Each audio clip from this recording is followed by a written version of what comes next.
only see couple of you that you new admissions. All those old ones, I was trying to recollect who are all my students from BPH. Sorry to tell you that I was not able to recall you. So before my memory, goes to zero level, I wanted to refresh it once possible. Sirisha garu కనపడుతున్నారు, సురేంద్ర బాబు గారు కనపడుతున్నారు. Who else?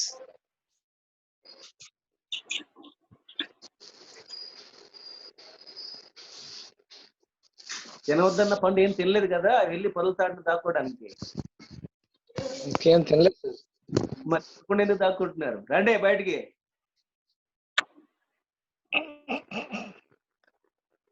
ప్రభు గారు ఒకరే ఉన్నారు sir. ఈ 3 of us right now. ఎవరున్నారండి?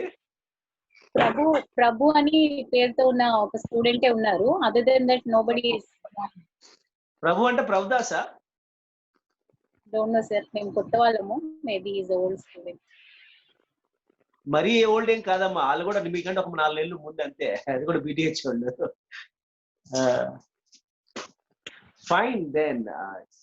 ప్రభు అంటే నాకు కూడా అది గుర్తు రావట్లేదు. ప్రాబ్లం ఏంటంటే ప్రభు అనేది కనెక్ట్ కావట్లేదు. ఎవరో ప్రభుదాస్ అంటే ప్రభుదాసా ప్రభు ఎవరు అనేది కరెక్ట్ కావట్లేదు. అది ప్రాబ్లం. చాలా చిక్కును పడి ఉన్నాను ఇప్పుడు. నాకు లాంటి వచ్చిన ఆపద మరి ఎవరికి రాకూడదు. ప్రభు అన్నది మన మ్యూట్ లో పెట్టుకున్నారు సార్, అది తెలుస్తుంది మరి. అవునా? అసలు స్పందించట్లేదు కదా సార్. బాగా బెట్టు చేస్తున్నట్టున్నాడు ఆయన. మోస్ట్లీ వర్చువల్ లెర్నింగ్ లో ప్రాబ్లం ఏంటి అంటే this is the first challenge, whether the participate listening to us or not. yes అండి. అంటే ఇప్పుడు స్కైప్ లో అనుకోండి, ఐ కెన్ అందరు కనబడతా ఉంటారు లైవ్ లో, అందరు పైన లైన్ అప్ అనమాట. వీ కెన్ స్క్రోల్, ఆ లైన్ స్క్రోల్ చేసుకోవచ్చు. అటు ఇటు లెఫ్ట్ రైట్ మూవ్ చేసుకుంటే ఎవరెవరు ఉన్నారు కనిపడిపోతారు. ఇక్కడ ఎవరు కనిపడుకున్నా కదా వీడియో క్లోజ్ చేసుకుంటే ఉన్నారో లేదో ఎవరు తెలుసు sir. at least we can see the name and we can see at least all the names appear on the screen. And we have bible study lo maaku evening bible study untundi revelation lo, so I can see all of them lined up, their names kanabadta untayi. Video kanabadta untundi. We can ask them to open up their video so that we can see them. But ikkada em avutundante okkarante iddaru okkare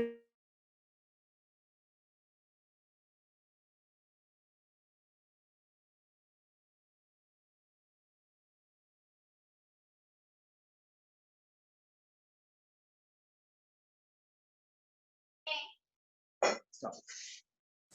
Well, not wasting any more time, ఇక మనం discussion ప్రారంభం చేద్దాము. అంటే పోయిన వారం మనము the extent of డిప్రావిటీ గురించి మాట్లాడుతున్నాం. అంటే what is not or what depravity is not అనేది మనం మాట్లాడాము. వాట్ డిప్రావిటీ ఈజ్ అనేది కూడా మనం మాట్లాడతాం. ది ఎక్స్టెంట్ ఆఫ్ డిప్రావిటీ గురించి మనం మాట్లాడుతున్నాం. సో సింపుల్ గా డిప్రావిటీ అంటే మనిషిలో మోరల్ గుడ్ ఉంటది, మనిషిలో లీగల్ గుడ్ ఉంటది, మనిషిలో సోషల్ గుడ్ ఉంటది. దయచేసి డిప్రావిటీ గురించి మాట్లాడినప్పుడు అసలు మనిషి ఒక్క మంచి మాట కూడా మాట్లాడలేదు, కనీసం ఒక చిన్న మంచి పని కూడా చేయలేదు. అసలు వాడు చేసేదంతా మోసమే, మాట్లాడేదంతా అబద్ధమే. నాట్ నెసెసరీ, మేబీ మూలాలు అలాంటివే, దాన్ని మనం కాదనలేము. బట్ ప్రతి మాట సమయం ఎంత అవుతుంది ఇప్పుడు అన్నప్పుడు 6:10 అన్నాను అనుకోండి, అందులో అబద్ధం ఏముంది? అది 6:10 అయినప్పుడు 6:10 అందులో అబద్ధం ఏముంది? మీరు ఎక్కడున్నారు ఇప్పుడు? నేను మా ఇంట్లో కూర్చొని మీతో మాట్లాడుతున్నాను, ఇందులో అబద్ధం ఏముంది? సో కొందరు ఏం చేశారంటే డిప్రావిటీ అనే అర్థాన్ని మార్చి ఎక్స్ట్రీమ్ లెవెల్ కి తీసుకెళ్ళి ఏంటంటే యాక్చువాలిటీ టోటల్ డిప్రావిటీని టీచ్ చేసే వాళ్ళు ఎవరు కూడా దే డోంట్ అడ్వకేట్. కానీ టోటల్ డిప్రావిటీని విశ్వసించినటువంటి వారు బయట నుంచి ఏమని అస్యూమ్షన్ చేశారంటే టోటల్ డిప్రావిటీని టీచ్ చేసే వాళ్ళు ఏం చెప్తారంటే మనిషి అన్నోడు కనీసం ఒక్క మంచి మాట కూడా మాట్లాడలేడు, ఒక చిన్న మంచి నైతికంగా మంచి. హలో హలో, నాకు వాయిస్ రిపీట్ అవుతుంది సార్. నేను ఆన్ లో ఆడియో ఆఫ్ చేసి రిపీట్ కావాలి. Okay, it's clear now, thank you. So moral గా ఏ మంచి పని చేయలేదు, లీగల్ గా ఏ మంచి పని చేయలేదు, సోషల్ గా ఏ మంచి పని చేయలేదు అని బోధిస్తారు. యాక్చువల్ గా టోటల్ డిప్రావిటీని బోధించే వాళ్ళు ఎవరికి బోధించారు sir. But outsiders who don't teach total depravity, who don't believe total depravity, వాళ్ళు ఏం చేస్తారంటే ఇట్లాంటివన్నీ టోటల్ డిప్రావిటీ వాళ్ళు నేర్పిస్తారు అని లేనిపోని అభండాలు వేసి టోటల్ డిప్రావిటీని ఎక్స్ట్రీమ్ లెవెల్ తీసుకెళ్లి ఆ సిద్ధాంతం యొక్క మూలాలను మొత్తం భ్రష్టు పట్టించేసి ఏం చేస్తారంటే టోటల్ డిప్రావిటీని బోధించే వాళ్ళు ఆత్మరక్షణలో పడేటట్టుగా చేస్తారు. అర్థమవుతుందా? అత్యంత చాలా కుయుక్తి ఎలా ఉంటదంటే టోటల్ డిప్రావిటీలో ఏమి బోధించబడట్లేదో అవి బోధించబడుతున్నట్టుగా చెప్పి చివరికి టోటల్ డిప్రావిటీని బోధించే వాళ్ళు ఆత్మరక్షణలో పడిపోయి జీవితకాలం వల్ల ఇవి మేము బోధించట్లేదు అని చెప్పే స్థితికి వచ్చేసారు. ఒకటి అవుట్ రైట్ గా అసలు ఏందయ్యా ఈ టోటల్ డిప్రావిటీ ఏంటంటే మానవుడు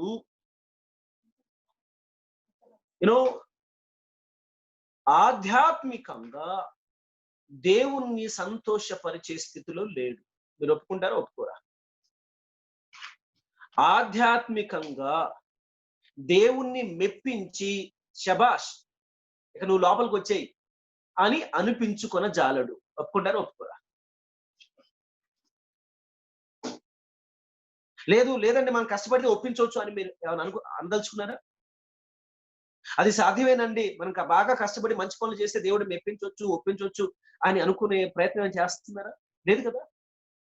మీరందరూ కూడా ముక్త కంఠంతో ఒప్పుకుంటారు, ఏకస్వరంతో ఒప్పుకుంటారు. లేదంటే మానవుడు ఎవ్వడు కూడా దేవుని ఎప్పటికీ శబాష్ నువ్వు లోపలికి వచ్చేసే అనే అవకాశం లేదు, అని అనిపించుకోగలిగే అవకాశం లేదు. దేవుని ఎప్పటికీ సంతోషపెట్టగలడు. ఎందుకంటే ప్రకృతి సంబంధి అయిన మనుషుడు కాబట్టి. ఈ ప్రకృతి సంబంధి అయిన మనుషుడు ఎప్పటికీ దేవుని యొక్క ఆత్మ విషయాలను గుర్తించలేడు కాబట్టి, ఆత్మ సంగతులను అర్థం చేసుకోలేడు కాబట్టి దేవుని మెప్పించే అవకాశం లేదని అందరూ ఒప్పుకుంటారు. టోటల్ డిప్రావిటీ నేర్పించేదే అది.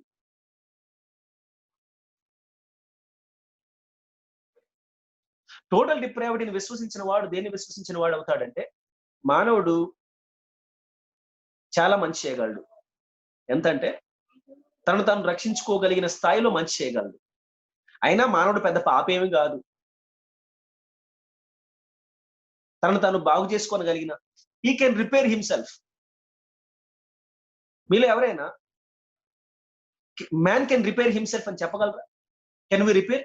Can a human being repair himself spiritually? No. Is it possible? That's what total depravity teaches, that man cannot repair himself. Maybe physically he can, but not spiritually. That's what the teaching of the total depravity.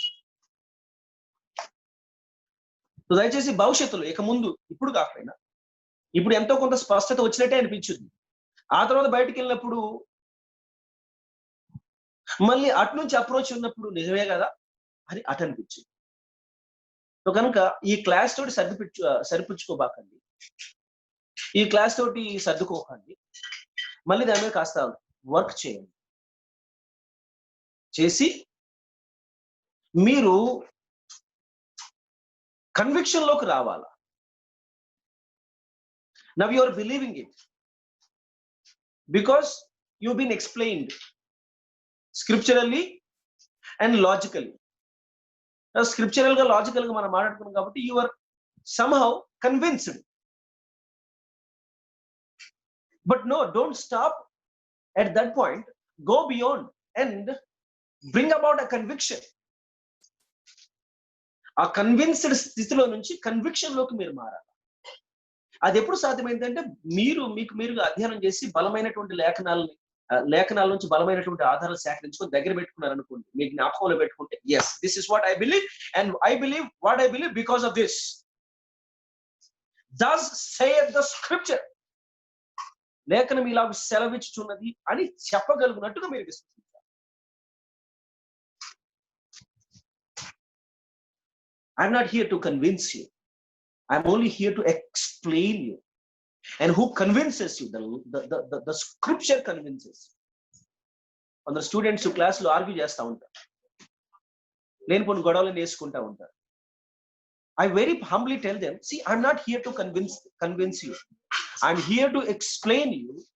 పరిశుద్ధాత్మ దేవుని యొక్క నాయకత్వంలో నడిపింపున పరిశుద్ధ లేఖనాల యొక్క సమక్షంలో నేను మీకు వివరించే ప్రయత్నం చేస్తుంటుండగా, who convinces you? The Spirit of God convinces you. Who convinces you? The scripture of the Holy Scripture of the Holy God convinces you.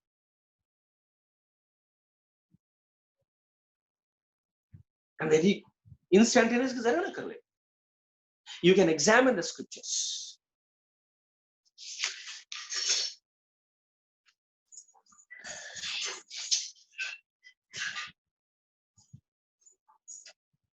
The penalty for sin. The next problem, the penalty of sin.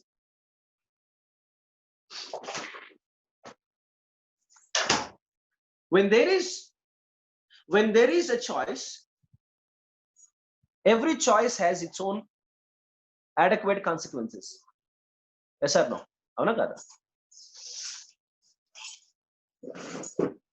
When you make a choice, every choice you make will have its own adequate logical consequences.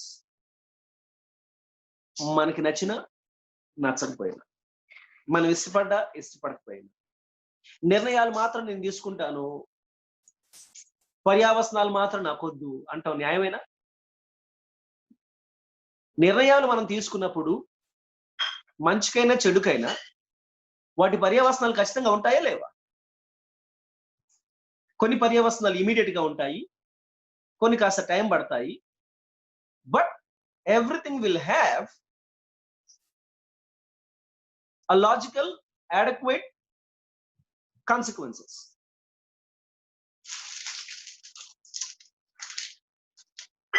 If sin is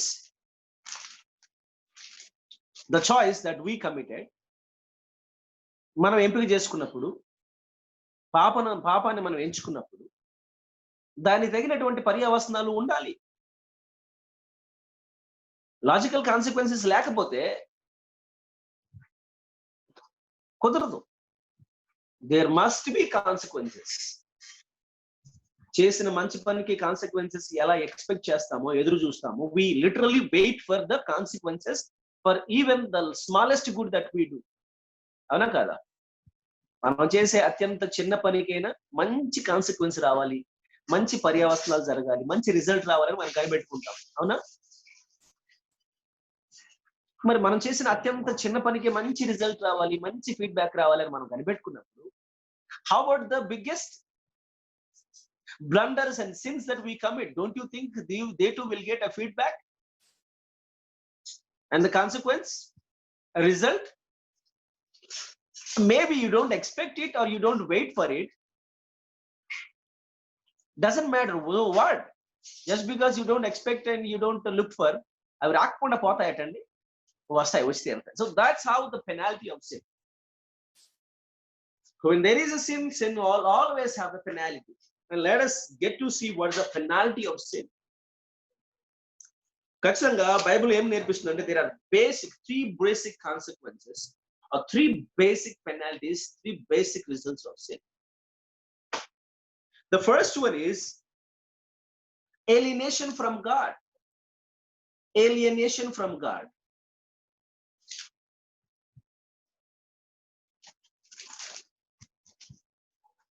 The question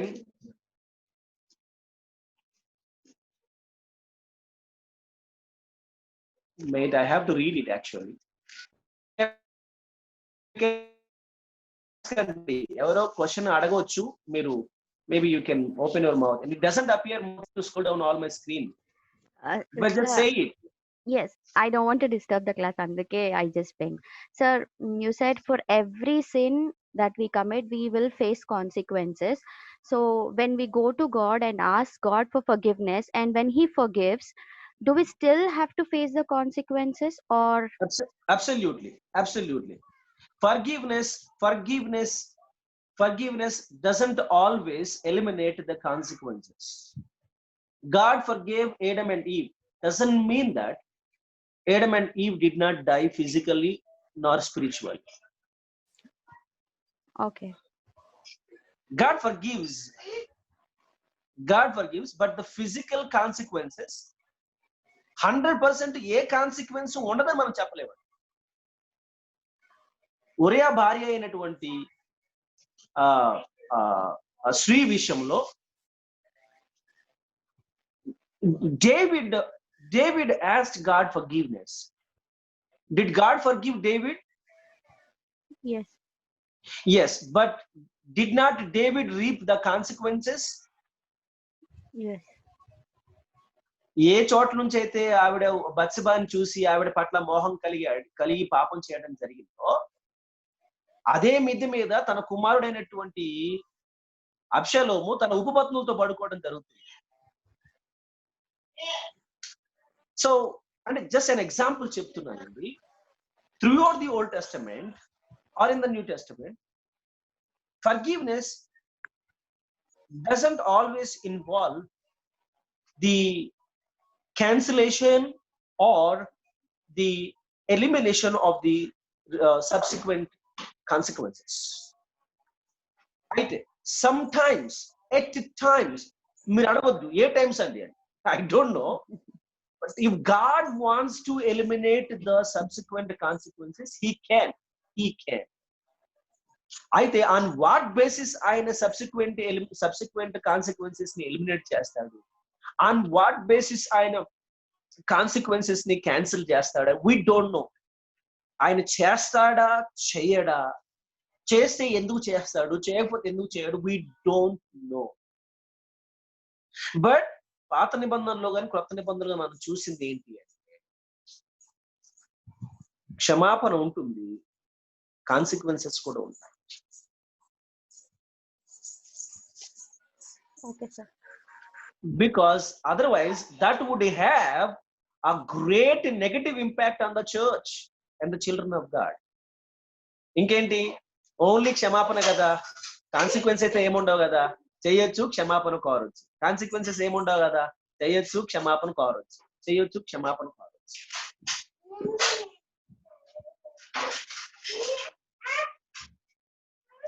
Man must go through the consequences of it.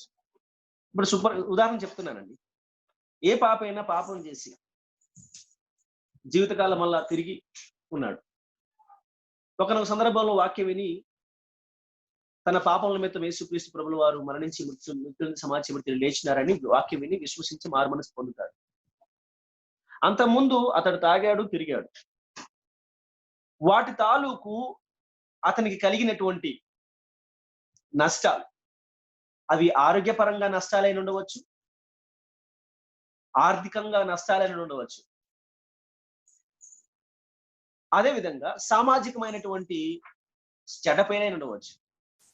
ప్రభు నమ్ముకోగానే ఆర్థికంగా బాగుపడి, భౌతికంగా బాగుపడి, ఉద్యోగ రీతిగా బాగుపడి, సామాజికంగా బాగుపడి గొప్పడైపోతాడా? ఇది చాలా practical question. అందుకని I wanted to spend time on this.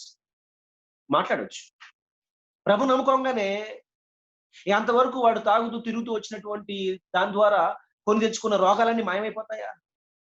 అప్పటిదాకా తిని తాగుతూ తిరుగుతూ ఎవరిని పట్టించకుండా బాధ్యతారహితంగా ఉన్నటువంటి ఆ వ్యక్తి చేసినటువంటి అప్పులన్నీ తీరిపోతాయా? ప్రభు నమ్ముకున్నాడు కాబట్టి. లేదు కదా. క్షమాపణ ఇచ్చాడు ప్రభు వారు, పరలోకం తీసుకెళ్తాడు. కానీ ఈ కాన్సిక్వెన్సెస్ మాత్రం ఎదుర్కోవాల్సి ఉంటుంది. ఒకవేళ దయ తలిచి ఆయన ఆరోగ్యం ఇస్తే ఇస్తుండొచ్చు. బట్ డోంట్ ప్రాస్పరిటీ బోధకులు ఏం చేస్తారంటే, హీలింగ్ ప్రాస్పరిటీ బోధకులు మొత్తం దే గ్యారంటీ, ఇవే గ్యారంటీ ఇస్తారనమాట. నీ ఫిజికల్ నీ భౌతిక అనారోగ్యాలు తీరిపోతాయి, నీ అప్పులు తీరిపోతాయి, నువ్వు సమాజంలో గొప్పవాడివైపోతావు, ప్రసిద్ధికి ఎక్కుతావు, అన్ని కలిసి వస్తాయి, బాగుపడతావు, వృద్ధిలోకి వస్తావు, దీవించబడతావు, సమృద్ధి ఇదే వాళ్ళు చెప్పారు. కానీ వాస్తవానికి this is never been promised in the Bible throughout the scripture.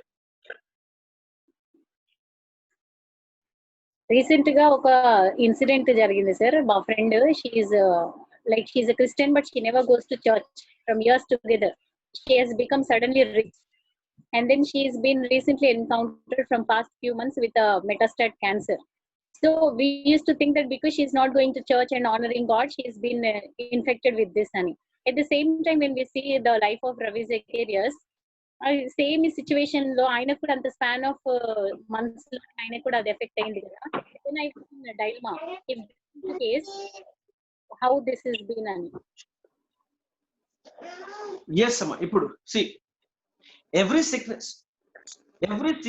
is, నేను మాట్లాడుతున్నా, every sickness is not the judgment of God, remember that. At the same time, every prosperity is not the blessing of God. అర్థమవుతుందమ్మా? Every sickness is not as a punishment or neither a judgment, nor every prosperity is a blessing. So many elements contribute. మీరు అన్నట్టు మీ స్నేహితురాల విషయంలో judgement అయి ఉండవచ్చు, రవి జకరాయాస్ విషయంలో కాకపోయి ఉండవచ్చు. Because cancer అనేది only the judgement God అని ఎక్కడ కూడా దానికి లేబుల్ లేదు కదా. Is there a label? So many faithful missionaries of God, so many faithful servants of God died due to cancer. But cancer is not, this is not labeled disease as the judgment of God. Let us not label cancer as the judgment of God. Here my perception was about suffering, sir, physical suffering, and then counting the days. It is our solemn responsibility to pray for them, that the Lord would have mercy and heal them. It is our prayer, and I too join you in that. But let's not label every sickness as judgment. At the same time, it could be a judgment.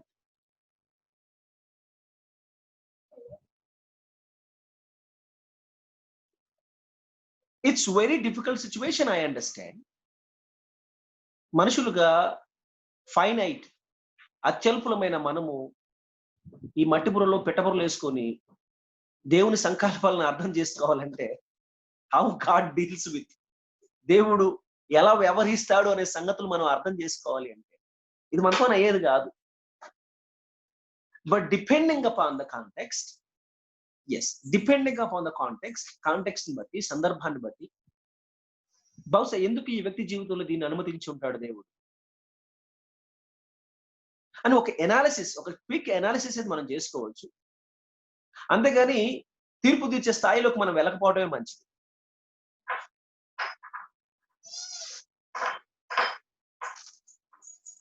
ఆ ప్రకారంగా అయితే చాలా నమ్మకస్తులైనటువంటి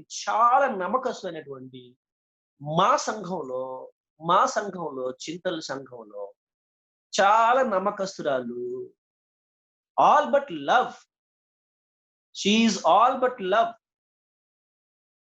ఆవిడ మా కళ్ళ ముందు కృషించి మా కళ్ళ ముందు ఆజాను బాహురాలు, చక్కని రూపం, కళ్ళ ముందు కృషించి చనిపోయింది. కళ్ళ ముందు చూసామా?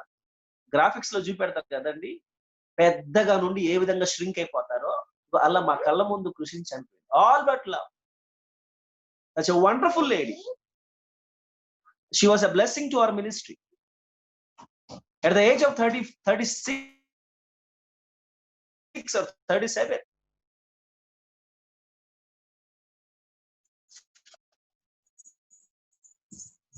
leaving her kids, intermediate kids.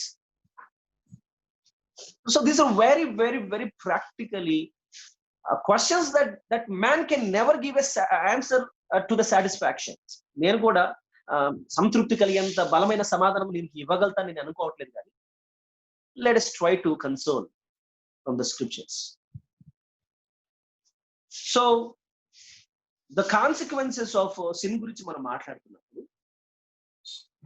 First consequence అంటే alienation from God, అంటే దేవుని నుండి వేరైపోవటం, లేకపోతే ఎడబాటు పొందటం, దూరం అయిపోవటం అనే అర్థాలు వస్తాయి. రెండవది the death.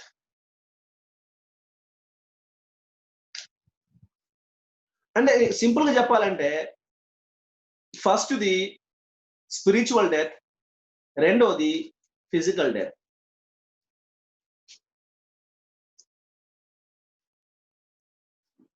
Alienation from God అంటే ఏముందండి? Spiritually we are separated from God, as simple as that.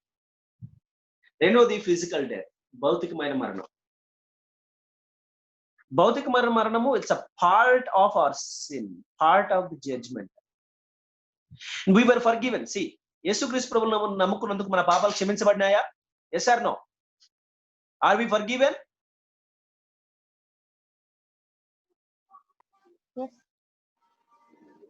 Yes. Then aren't we going to die physically? అలాగని చెప్పి మనం భౌతికంగా చావట్లేదా? చేస్తాం, చావాలి. కాన్సిక్వెన్సెస్ ఉన్నాయా లేవా? ఉన్నాయి సార్. క్షమాపణ ఉంది, but even after the forgiveness there is a consequences. Yes or no? Yes.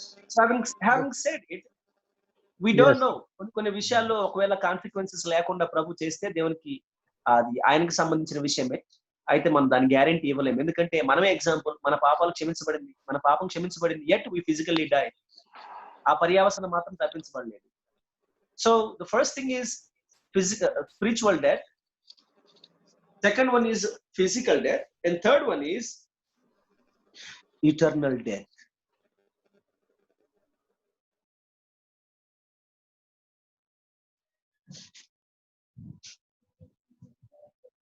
అదే లేక్ ఆఫ్ ఫైర్, మరి judgement, punishment, lake of fire అంటే ఏముందని? ఇటర్నల్ డెత్ కదా, రెండవ మరణం. అంతేనా? శాశ్వత మరణం. 3 డెత్సే.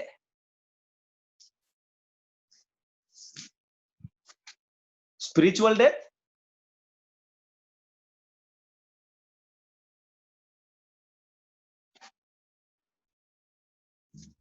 Physical death, eternal death.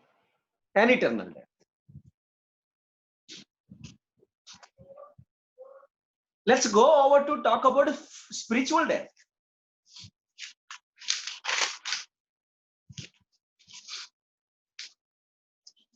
Spiritual death అంటే ఏంటి? నేను ఒక్కొక్కరు మాత్రం సమానం చెప్పాలి, అన్నట్టు కాకుండా, చిన్నప్పుడు స్కూల్లో ప్రశ్న అడగగానే 10 మంది చెప్పి ఎవరు చెప్పారో తెలియక ఇంకొద్దులేరా ఇంకా వేరే తెలియదు, అట్లాంటి తెలివితేటలు నా దగ్గర ఏం చూపించకండి.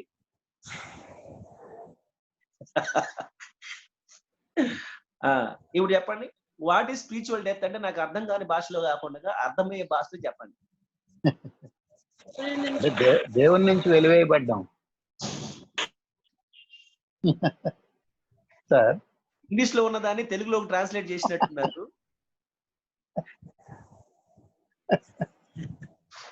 తెలుగు చదివేసినట్టు. అదే ఏలినేషన్ ఫ్రమ్ గాడ్ అంటే దేవుడి నుంచి వెలివేయబడ్డ, గంభీరంగా చెప్తున్నారు ఆయన.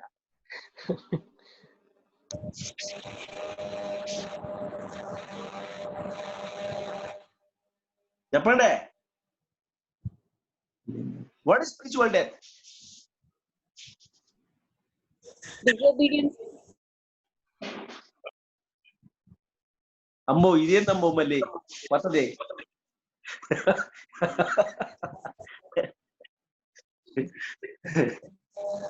మాట్లాడండి, నేను మాట్లాడిన వింటా. ఎందుకంటే నేను చాలా చాలా దయగలవాడిని, కనికరం గలవాడిని, అందరూ నా గురించి చెప్పుకుంటా ఉంటారు. సో మీరు ఏం చెప్పినా వింటాను నేను. చెప్పండి. అంటే దేవుడు చెప్పిన మాట విననందుకే మనం వెలివేయబడ్డారు కదా సార్. సో సో డిజోబీడియన్స్ ని కూడా మనం టర్మ్ చేసుకోవచ్చు స్పిరిచువల్ యా, దాదాపుగా మీరు చెప్పేది అంతా కరెక్టే. To put it in this way, దీన్ని మనం అర్థం చేసుకోవాలంటే, నేను అందరికీ ఎప్పటికీ ఎగ్జాంపుల్ చేసి చూపెడతా ఉంటాను క్లాస్ లో. ఎప్పటికీ ఒక ఎగ్జాంపుల్ చూపిస్తా ఉంటాను. మీకు కూడా ఒక ఎగ్జాంపుల్ చూపిస్తాను. ఒక్క నిమిషం ఆగండి, తీసుకొస్తా.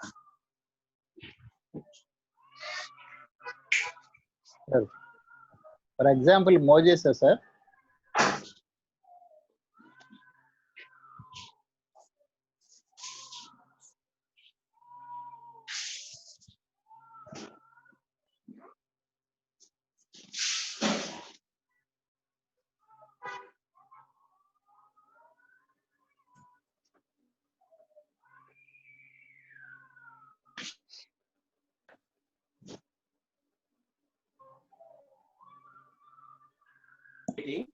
I'm back.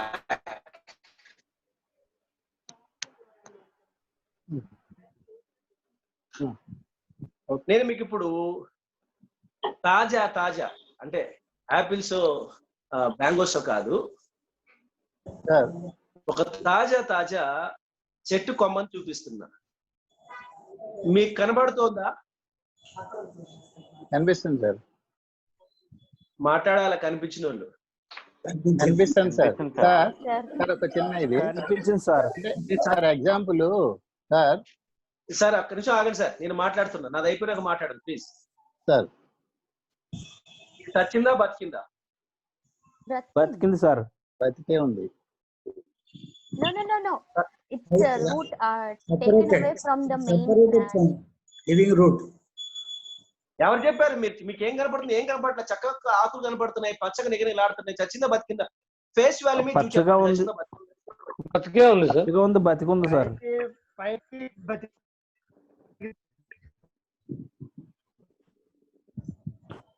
కళ్ళలో కూర్చుకుంటే జాగ్రత్త, కొంచెం దూరం ఉండండి. కొమ్మ అయితే ఇది చచ్చి ఎవరయ్యా అయితే అని మొదలు పెట్టారు. ఇది అయిపోయింది. ఇప్పుడు చెప్పండి, ఇది సచ్చిందా బతికిందా? సచిన్ సార్. అరే మరి ఇందాక బతికిందన్నారుగా, ఏంది మాటలు మారుస్తున్నారు? మొత్తం టోటల్ చూపెట్టలేదు కదా సార్, అందుకని. అబ్బో,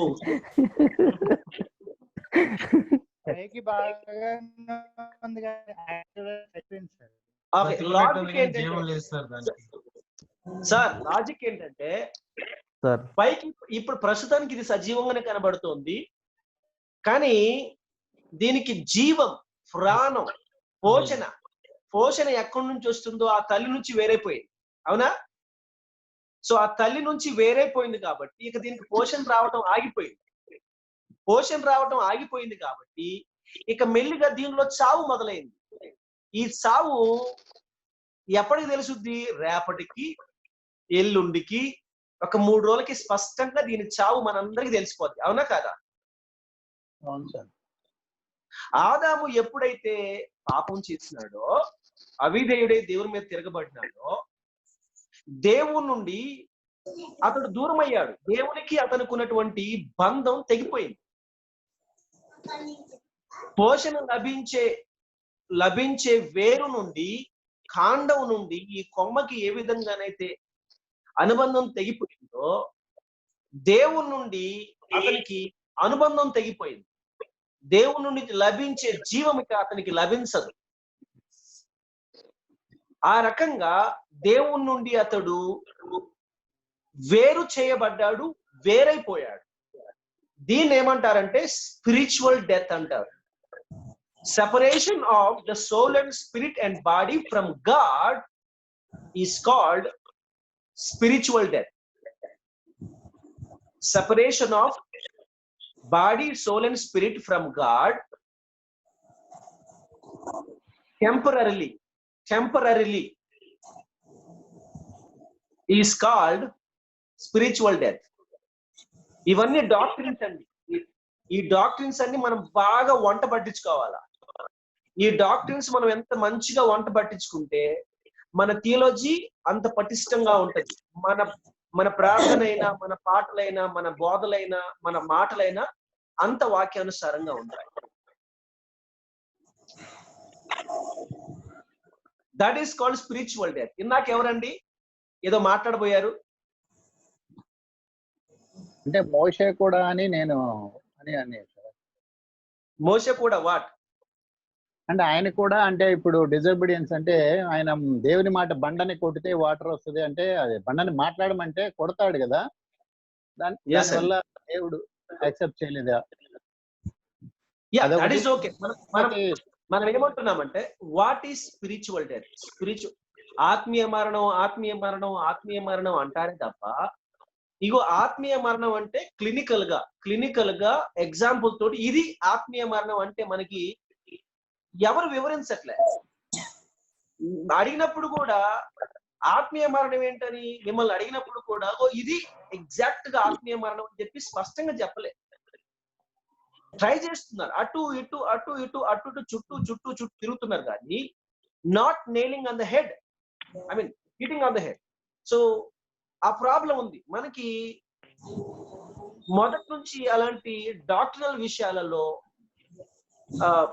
పిన్ పాయింటెడ్ గా క్రిస్టల్ క్లియర్ గా మనకి నేర్పించబల్లా. ఎందుకంటే లోకడ మనం చూసాం, మనం ఎలా పాపులమయ్యామో సంగతి కూడా మనకి స్పష్టత లేకుండే. ఆ స్పష్టత మనకు ఆదాము హవ్వలు ఆత్మీయంగా చచ్చారు. పాపముల చేతను అపరాధముల చేతను మనం చచ్చిన వారమై ఉండగా అనే మాటకి అర్థం ఏంటి అంటే మనం చచ్చిన వారమైనా ఎట్లా అంటే ఇట్లా ఆదాము హవ్వలు ఆ పండు దినముగా మీరు నిశ్చయముగా చచ్చెదరు. చచ్చారా? చావలేదా? చచ్చారుగో వేరైపోయింది కదా, వేరైపోయారు, చచ్చారు. మెల్లిగా చావటం మొదలు పెట్టారు. అది భౌతిక మరణం. ఆత్మీయంగా చచ్చారు, భౌతికంగా చావటం మొదలు పెట్టారు. ఇగో చావు మొదలైంది, దీనికి చావు మొదలైంది. రేపు కొంచెం చూస్తే ప్రేతకళ కనపడుద్ది, ఇంకా ఎల్లుండి ఇంకా ప్రేతకళ కనపడుద్ది. అంటే బాగా అర్థమవుతుందని చెప్తున్నాను.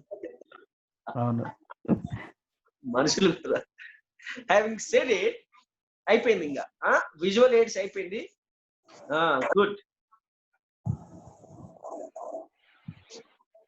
ఇప్పుడు అది స్పిరిచువల్ డెత్. స్పిరిచువల్ డెత్ గురించి బైబుల్ చాలా స్పష్టంగానే చెప్తుందండి. Very clear on this. లూకా శుభవార్త 19:10 చాలా ఫేమస్ రెఫరెన్స్ అండి.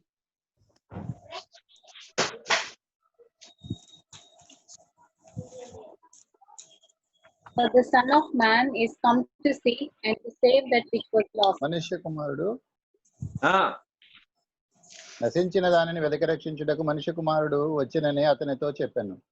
చాలా ఫేమస్ ఏనండి. పాతదేనా కొత్తదా? ఫేమసే కదా. నశించిన దాన్ని వెదకి రక్షించడానికి మనుష్య కుమారుడు ఈ భూలోకానికి వచ్చినని చాలా ఫేమస్ వర్డ్స్. ఇక్కడ నశించింది ఎవరు అంటే మానవులు. అంటే ఈ నశించాడు అన్నప్పుడు దాని అర్థం ఏంటి?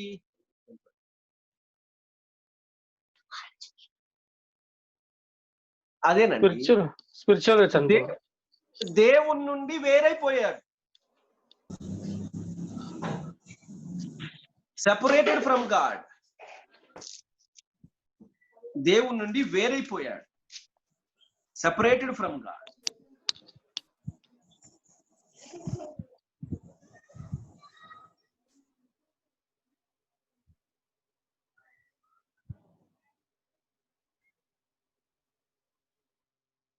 And the next one,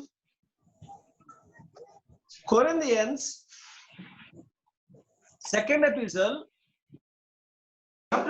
chapter 4, verse number 3 and 4.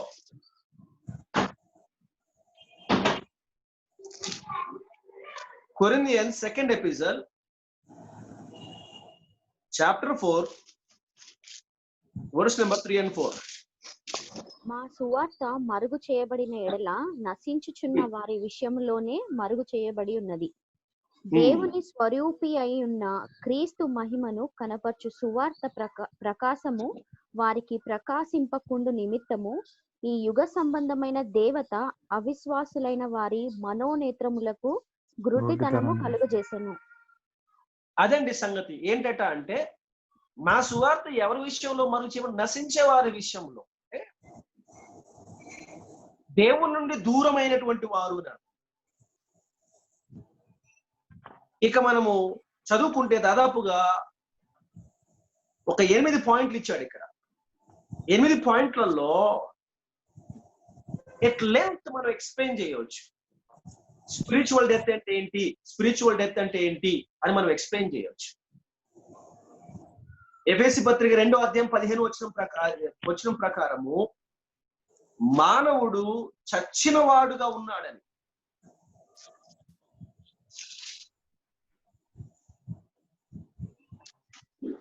మనం 2వ అధ్యాయము 5వ వచనం చదువుకుందాం ప్రియులారా.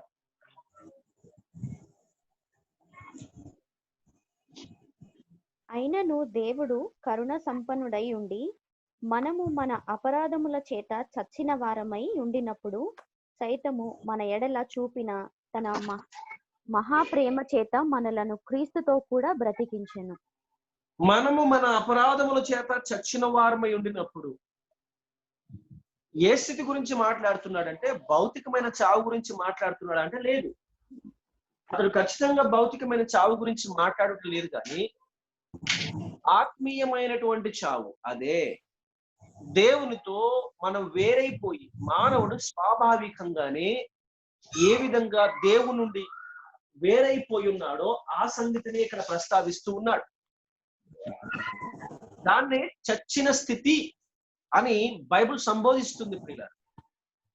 మృతులు తమ మృతులను పాతి పెట్టుకొననిమ్ము అని మత్తయి శుభవార్త 8వ అధ్యాయంలో 22వ వచనంలో ప్రభువారు ఒకడు వచ్చి ప్రభువారి దగ్గరకు వచ్చి నేను వెంబడిస్తాను ప్రభు అంటాడు. ప్రభువారు కానీ అన్నప్పుడు నేను వెళ్ళి నా తల్లిదండ్రులు పాతి పెట్టి వస్తాను అంటాడు. ప్రభువారు దానికి స్పందించి ఏమంటారంటే మృతులు తమ మృతులను పాతి పెట్టుకొననిమ్ము అంటాడు. ఇక్కడ 2 మృతుల గురించి మాట్లాడుతున్నాడండి. ఏ మృతులు? ఏ మృతులు? ఆల్రెడీ చచ్చిపోయి ఉన్నాం, చనిపోయిన తల్లి.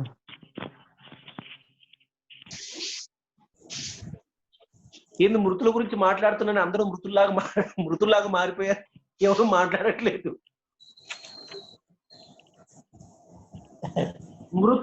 మృతులు తమ మృతులను పాతి పెట్టుకొని నిమ్ము అన్నప్పుడు దాని ఏ మృతులు? ఇక్కడ 2 మృతులు ఉన్నారు కదా.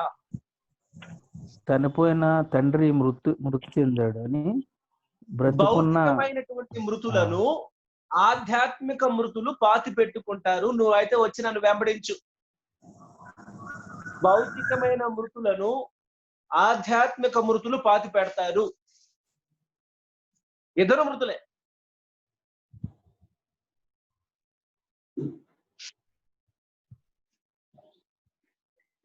యోహాను శుభవార్త 3వ అధ్యాయం 18వ వచనం ప్రకారము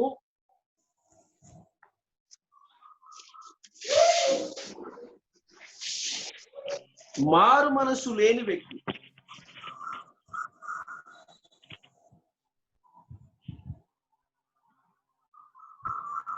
ఆయన యందు విశ్వాసముంచు వానికి తీర్పు తీర్చబడదు. విశ్వసింపని వాడు దేవుని అద్వితీయ కుమారుని నామమందు విశ్వాసముంచలేదు కనుక వానికి ఇంతకు మునిపే తీర్పు తీర్చబడెను. Is already condemn.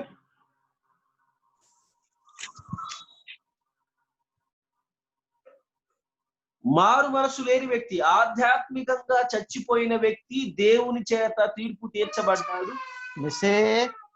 దేవుని యొక్క ఉగ్రత కింద ఉన్నాడు. He is under the wrath of God. అదే యోహాను సరిపోదు. వాళ్ళు ఏడుస్తుంటే నాకు కూడా ఏడుపు వస్తుంది సార్. మ్యూట్ లో పెట్టండి ప్లీజ్.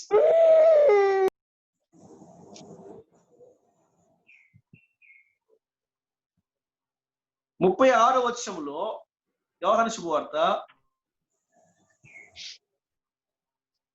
4వ అధ్యాయము 3వ అధ్యాయం 36వ వచనం.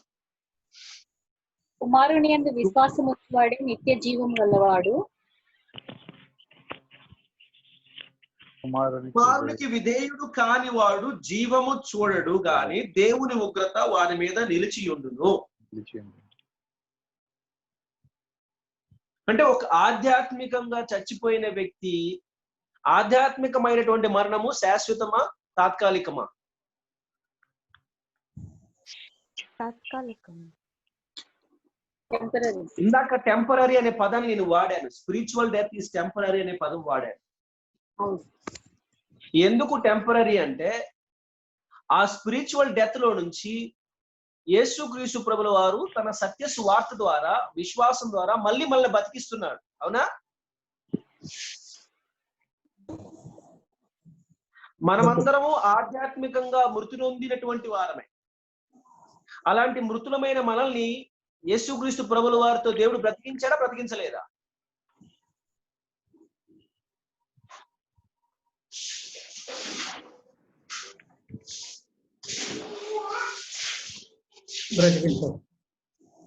బ్రతికించాడు. అట్లీస్ట్ మీరు చెప్పండి, మీరు యేసుక్రీస్తు ప్రభుల వారి యొక్క మరణ సమాధి పునరుద్ధానాల యందు విశ్వాసం ఉంచుట ద్వారా మీరు బ్రతికించబడ్డారా లేదా? క్రీస్తుతో కూడా బ్రతికించబడ్డారా లేదా? అదన్నా చెప్పండి. బ్రతికించబడ్డామండి. ఒకవేళ మీరు బ్రతికించబడిన వారు అవుతే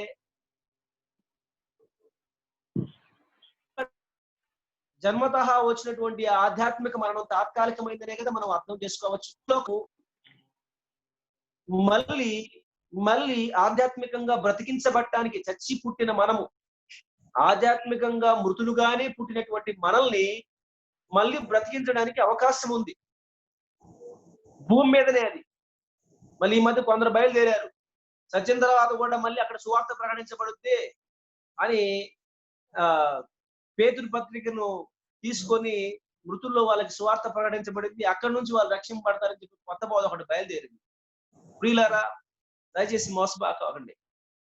భౌతికంగా మనం చావక ముందు మాత్రమే ఆధ్యాత్మికంగా తిరిగి బ్రతికించబడడానికి అవకాశం ఉంది.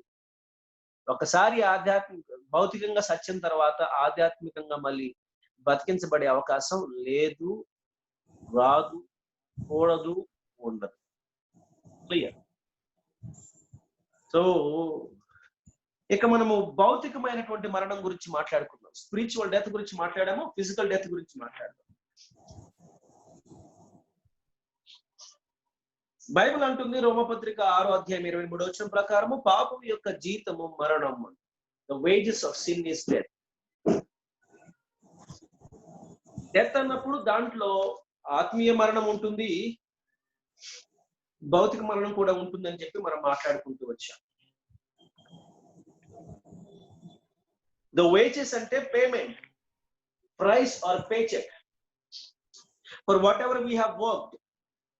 మనం కష్టపడి చేసినటువంటి పనికి మనం కావలసుకుని ఉద్దేశపూర్వకంగా చేసినటువంటి కష్టానికి తగినటువంటి ఫలితం దక్కటాన్ని మనము వేజెస్ అని అంటాం. ఇప్పుడు పాపం అనేది ఏంటి? దానికి డెఫినేషన్స్ రకరకాలుగా ఉన్నాయి. ఇక్కడ వాడబడినటువంటి వర్డ్ హమాటియాస్, అంటే to fail to reach the holy standard of God. దేవుడు నియమించినటువంటి పరిశుద్ధ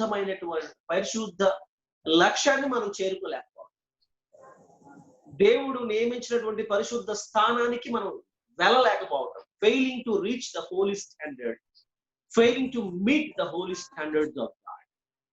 That's called hamartias. So we are all part of this hamartias.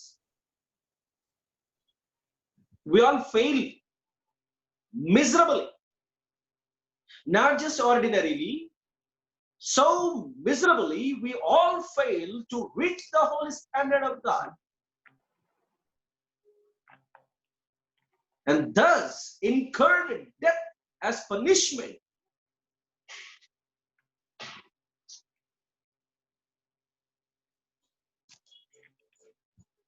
Death simply means it's a separation. Either it is spiritual, or it is physical, or even eternal. It involves separation. Well, what kind of separation is that? Spiritual death lo, what kind of separation did you talk about? Spiritual death lo A separation గురించి మాట్లాడారు?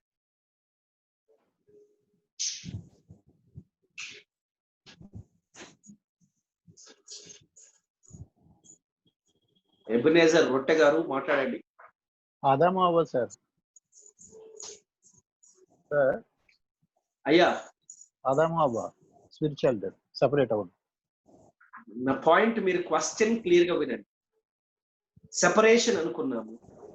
Spiritual death అంటే what separated from what? నేను మీకు ఒక చక్కగా analogy కూడా ఇచ్చాను. ఒక ఎగ్జాంపుల్, ఒక డెమాన్స్ట్రేషన్ ఇచ్చాను. చెట్టు కొమ్మ సార్ కదా sir.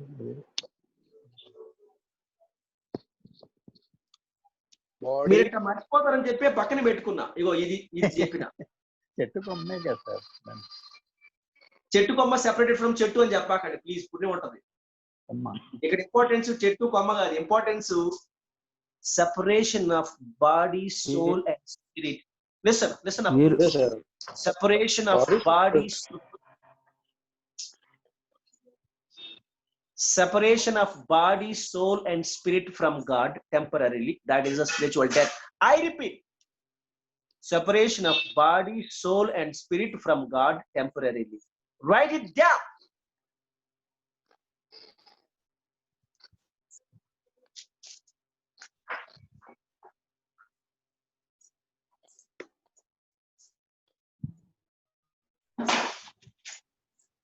And so is physical death.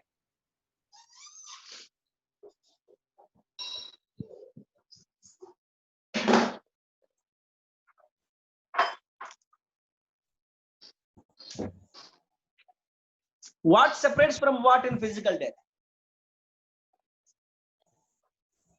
The soul is separated from body.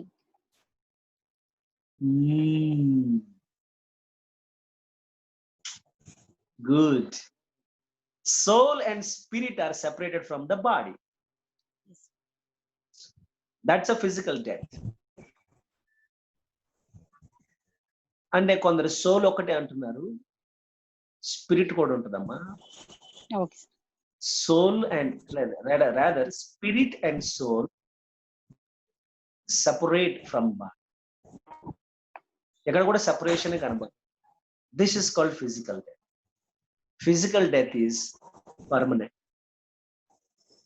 ఒకప్పుడు కొందరికి అవకాశం ఉండేది దేవుడు తలుచుకుంటే, బట్ ఇప్పుడు మాత్రం permanent. Now physical death is permanent. There is no miraculous resurrection. All those miraculous resurrections are fake. All those miraculous resurrections are bogus. All those miraculous resurrections are dramas.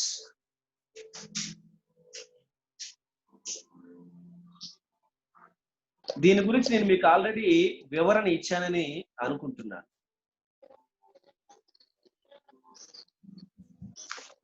ఇచ్చానా లేదా?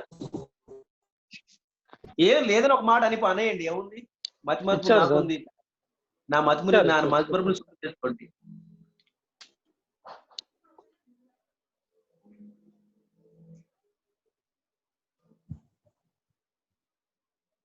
కొత్త నిబంధనలో ప్రభు వారు కొందరు లేపాడు కదండి. పేతురు లేపాడు, పౌలు లేపాడు, ప్రభు వారు లేపారు. పాత నిబంధనలో కూడా లేపబడ్డారు కదా. మరి రిజరెక్షన్స్ అవి నిజమే కదా, అవి నిజమే. కానీ ఇప్పుడు జరిగే ఫేక్. ఎందుకంటే హీబ్రూస్ 9:27 వచ్చింది కాబట్టి.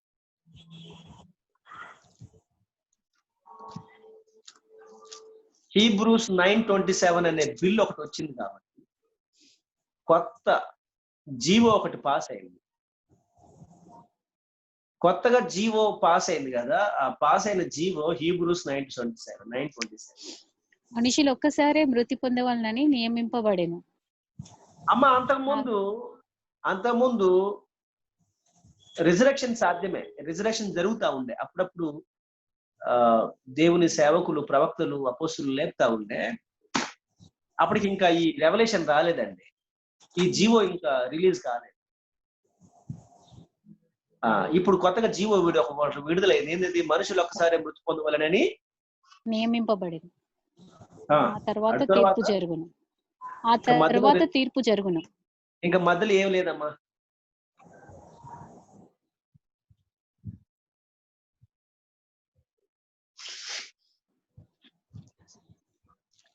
రెవల్యూషన్ ని మనం ప్రోగ్రెసివ్ ఆస్పెక్ట్ లో చూడాలి. ఇది చెప్పినట్టున్నా నేను మీకు ఆల్రెడీ. రెవల్యూషన్ మనం ఎలా చూడాలి?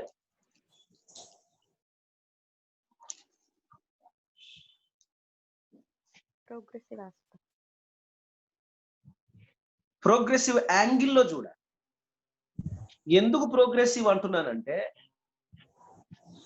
చాలా మార్పులు వచ్చాయండి. ఆది కాండం నుంచి మొదలు పెడితే శుభవార్తల వరకు చూసుకుంటే చాలా మార్పులు వచ్చేసాయి. పత్రికలను చూసుకుంటే చాలా మార్పులు వచ్చేసాయి. ఒకప్పుడు ఇశ్రాయేలీలు మాత్రమే, ఇప్పుడు వాళ్ళు మాత్రమేనా, మనం కూడానా?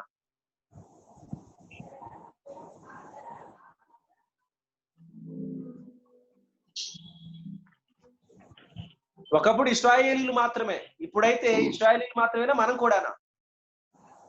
మనం కూడా. ఒకప్పుడు యెరూషలేము మాత్రమే, ఇప్పుడు కూడా యెరూషలేము మాత్రమేనా, ఎక్కడైనా? ఒకప్పుడు యాజకుడు మాత్రమే, ఇప్పుడు కూడా యాజకుడైనా లేకపోతే ఎవరైనా?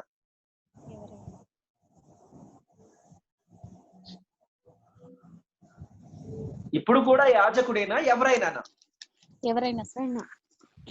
దేవుని సన్నిధికి మనము ప్రార్థన చేసేటప్పుడు విజ్ఞాపనలతో యాజకుడు కావాలా, మనం వెళ్ళొచ్చా దేవుని దగ్గరికి? మనం వెళ్ళొచ్చు సార్. ఒకప్పుడు బలులు అర్పణలు ఉండాలి, ఇప్పుడు విశ్వాసం ఉంటే చాలు. ఇప్పుడు కూడా బలులేనా, విశ్వాసం ఉంటే చాలా?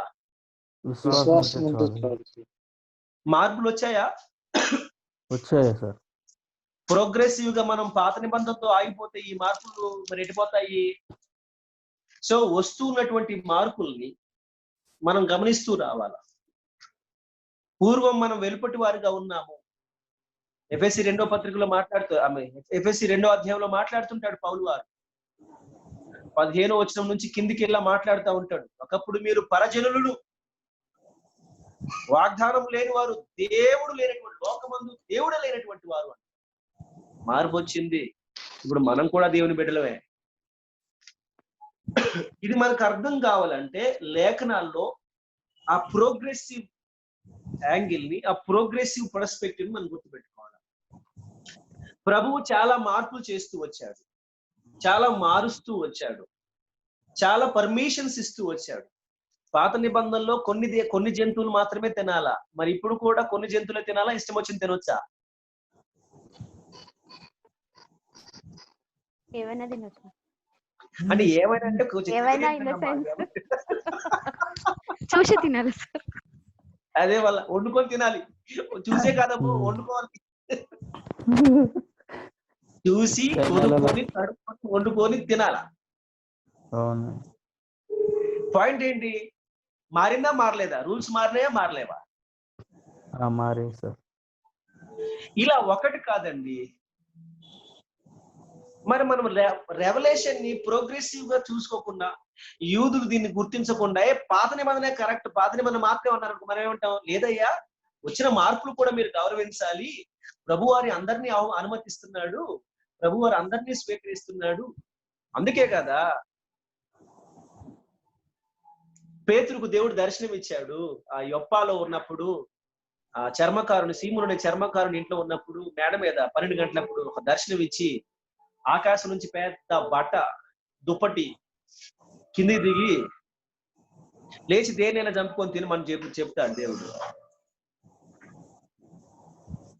ఆవిడ పేతురు అంటాడు, నో వే, నేనేమనుకుంటున్నావు, నిషిద్ధమైన వాటిని నేను దేవుడు పవిత్రంగా ఉంచిన వాటిని నువ్వు నిషిద్ధంగా అపవిత్రంగా ఎంచొద్దు. దేవుడు పవిత్రపరిచిన వాటిని నువ్వు అపవిత్రంగా ఎంచొద్దు. మార్పు తీసుకొచ్చాడు దేవుడు, మారుస్తున్నాడు ఆయన. వీటిని నువ్వు కూడా గుర్తించాలి పేతురు. కాబట్టి దిగు, వెళ్ళి ఆ కొన్నేళ్ళు వాళ్ళ ఇంటికి వెళ్ళు, గడవ చేయొద్దు. వాడు అన్యుడు కదా, వానింటికి పోతా, వానింటికి రావద్దు అని చెప్పేసి అనుకోవద్దు. వెళ్ళు. మార్చేసిన రూల్స్ మారుతున్నాయి, ఇంకా చాలా మార్పులు వస్తున్నాయి. కాక అయిపోలేదు, అప్పుడే చప్పట్లు కొడుతున్నారు గజ బాగాల.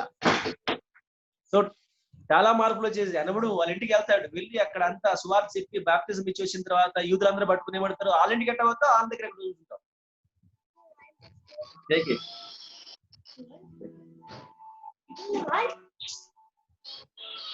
అపోస్తలుల కార్యం 11వ అధ్యాయంలో ఏమంటారు, వాళ్ళ ఇంటికి ఎట్లా పోతావు, ఒక అన్ని నుండి ఎట్లా కూర్చుంటావు అంటే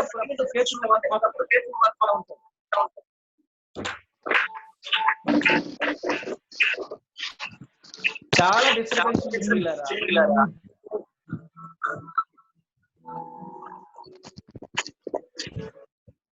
అందరు మ్యూట్ లో పెట్టింది. నేను ఒక ఏలియా లాగనో బాప్తిస్మ ఇచ్చి యోహాన్ లాగనో మారిపోక మునిపి అందరు మ్యూట్ లో పెట్టాలా.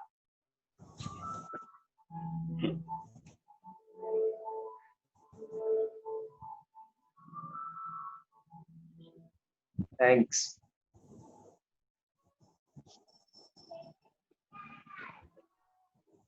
అప్పుడు యూదులైన వారు పేతురును సతాయించడం మొదలు పెడతారు. నువ్వు ఎట్టబోతావు అంటే ఆయన ఎప్పుడు మొత్తం క్లియర్ చెప్పి ఇట్లా జరిగిందని చెప్పి. సారాంశం ఏంటంటే రూల్స్ మారుతా వచ్చాయి, వాటిని మనం పరిగణలో తీసుకోవాలా.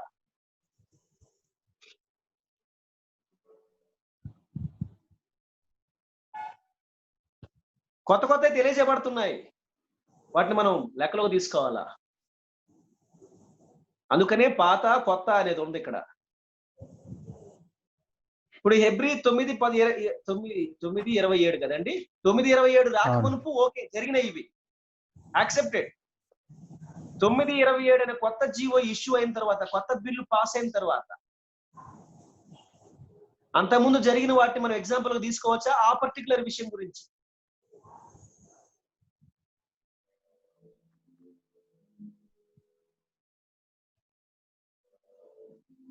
తీసుకోవచ్చా అట్లాగా?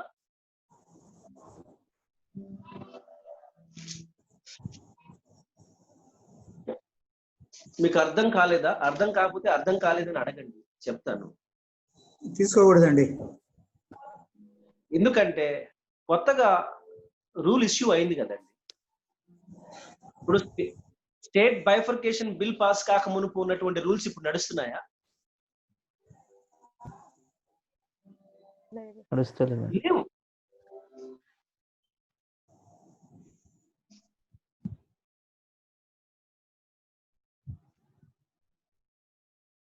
Having said it, spiritual death is physical. Now, according to latest revelation, Hebrew 9:27 ప్రకారము physical death is permanent for all,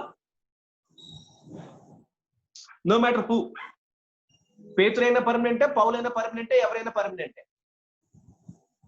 అపోస్తలులు కూడా పర్మనెంటే. అయితే ఒక చార్ట్ ఇచ్చాడు మనకి అక్కడ, చూడండి పిల్లరా. The wages of sin, death అన్నప్పుడు physical death, spiritual death, eternal death అని ఒక చార్ట్ ఇచ్చాడు. ఆ చార్ట్ చూడండి. ఆ చార్ట్ కంటే ఎక్కువే మాట్లాడుకున్నాం మనము, బట్ చూడండి ఎట్లాగ ఇచ్చాడు కాబట్టి. Physical death, man's spirit,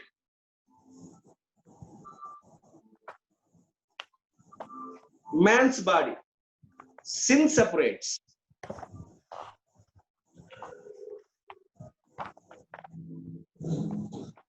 Man's soul and spirit are separated from body. Simple. Spiritual death. Man's soul and spirit and body are separated from God. Temporarily. Actually, bracket lo temporarily అని పెట్టుకోండి.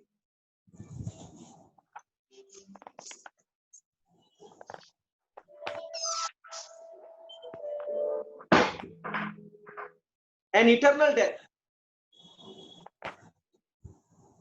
Man's spirit, soul, and body are separated from God eternally.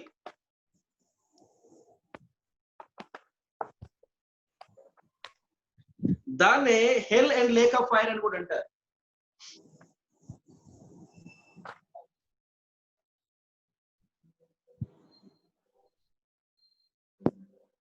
నిత్య నరకము, నరకము లేకపోతే అగ్నిగుండం అని కూడా దాన్ని అంటారు.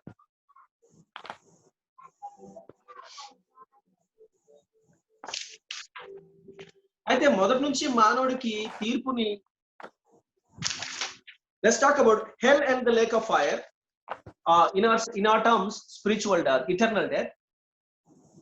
చాలా మంది ఇటర్నల్ డెత్ గురించి చాలా ఒపీనియన్స్ ని ఫార్మ్ చేసుకుంటారు.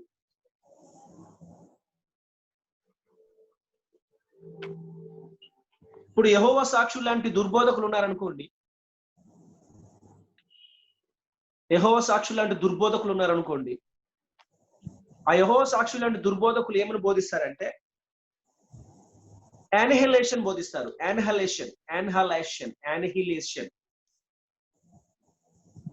యానిహిలేషన్ అంటే తెలుసు కదండి మీకు. ఏం లేదు, మానవుడు చచ్చిపోయిన తర్వాత కొంతకాలానికి దేవుడు ప్రాణాత్మల్ని పూర్తిగా నశింపజేస్తాడు, అంటే శూన్యంలోకి మార్చేస్తాడు. ఇంకా శిక్ష ఉండదు. మనమేమో తరతరాలు యుగ యుగాలు అగ్ని ఆరదు పురుగు చావదు అని మనమేం చెప్తా ఉంటాం కదా. వాళ్ళు ఏం చెప్తారంటే, ఏ పరిశ్రమ కాకురి, ఎంతకాలం పెడతాడు, 4 రోజులు పెడతాడు, ఇంకా 5వ నాడు తీసి శుభ్రంగా మొత్తానికి భస్మం చేసేస్తాడు, ఉనికిలో లేకుండా చేసేస్తాడు. అది యానిహిలేషన్ థియరీ. అంటే డూ యూ థింక్ దేవుడు నిజంగానే మారు మనసు లేకుండా నిత్య నరకానికి వెళ్లే వారిని ఒక కొంతకాలం నుంచి వాళ్ళని శూన్యంలోకి మార్చేస్తాడు అనుకుంటున్నారా? బూడిదలాగా మార్చేస్తాడు అనుకుంటున్నారా? లేకపోతే ఎప్పటికీ వాళ్ళు అక్కడ నిత్య నరకంలో బాధించబడుతూ ఉండాల్సిందేనా? మీకేమనిపిస్తోంది? ఇటర్నల్. యానిహిలేషన్ అనేది ఒక ఫాల్స్ డయాబాలికల్ అంటే డిమనిక్, దయ్యపు బోధ.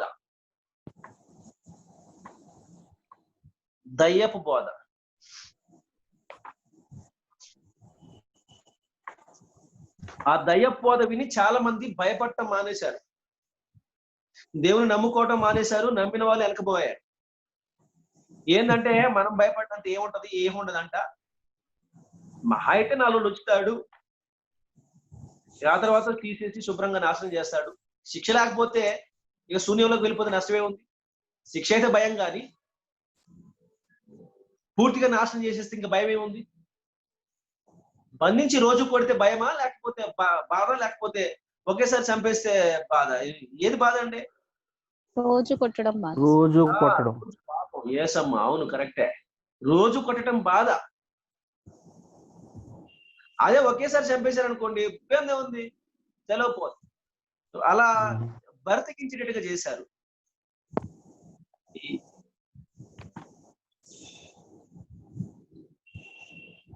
అందుకని ఈ మధ్య యూరోపియన్ కంట్రీస్ లో పెద్ద ర్యాలీ ఒకటి తీశారు. ర్యాలీ ఏంటంటే, if Jesus comes again, kill him again అంట.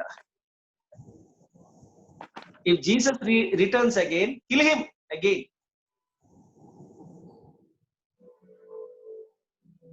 we will kill him again అంట. వాళ్ళ అమాయకులు వాళ్ళు ఏమనుకుంటున్నారంటే, యేసుక్రీస్తు ప్రభువు మళ్ళీ గొర్రెపిల్లలాగా వస్తాడేమో, దాసుని స్వరూపం ధరించి వస్తాడేమో, దీనుడుగా వస్తాడేమో అనుకుంటున్నారు వాళ్ళు. తెలియదేంటి, ఆయన రాబోయేది గొర్రెపిల్లగా కాదు, దీనుడుగా కాదు, దాసుని స్వరూపం ధరించి కాదు, తను రిక్తునిగా మార్చుకొని రావట్లేదు, గర్జించే సింహం లాగా వస్తున్నాడు, తీర్పరిగా వస్తున్నాడు, ఆయన నోట ఖడ్గమును ధరించి వస్తున్నాడు అనే సంగతి తెలియట్లేదు జనాలు. పట్టుకొని చంపేద్దామనే అప్పట్లాగా.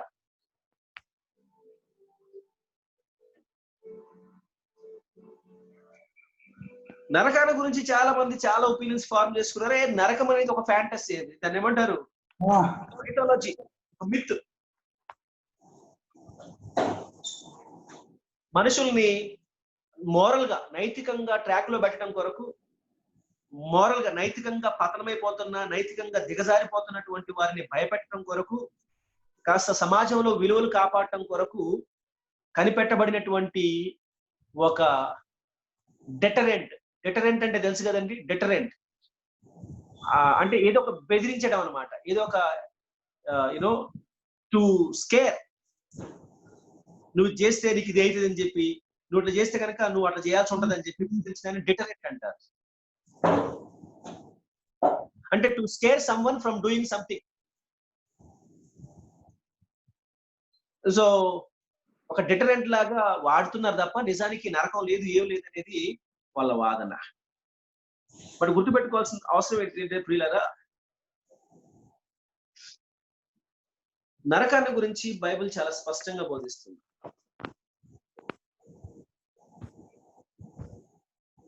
అవిశ్వాసి దోషిగా నిర్ధారించబడిన తర్వాత, తీర్పు తీర్చబడిన తర్వాత అతని పరిస్థితి ఎలా ఉంటుందో మత్తయి శుభవార్త 5:29 చదువుకుందాం పిల్లలు.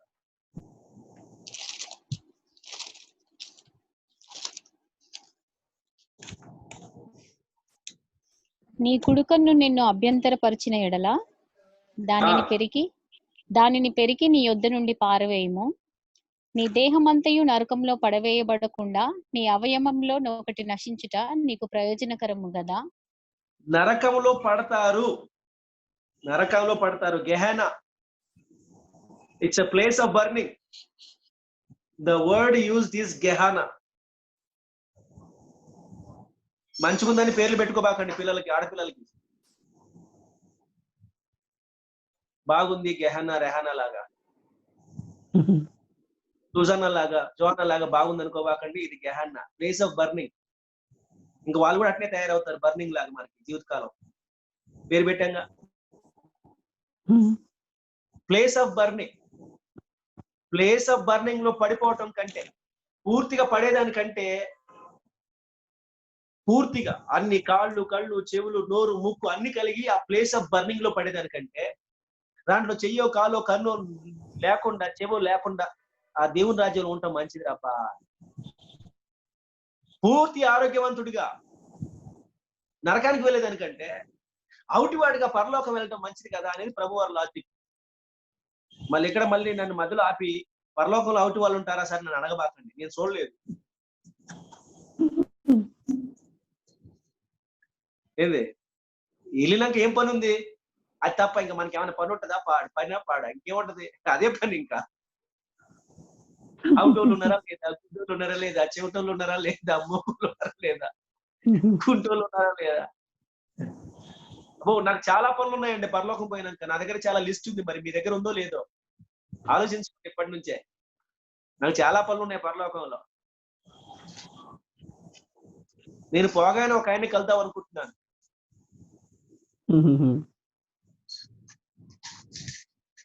ఊహించండి నేను ఎవరిని కలుద్దాం అనుకుంటున్నాను. చాలా స్పిరిచువల్ గా ఆలోచించి దేవుణ్ణి సరణబాకండి, మరి అంత స్పిరిచువల్ గా ఆలోచించబాకండి. కొంచెం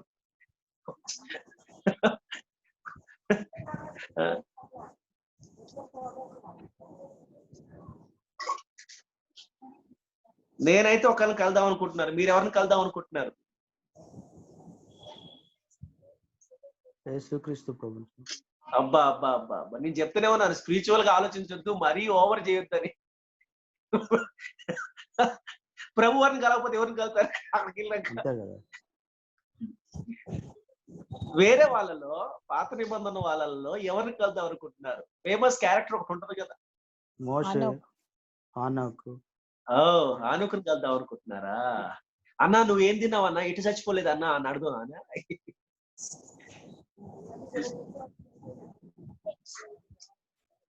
నేనైతే సంసోన్ని కలుద్దాం అనుకుంటున్నానండి.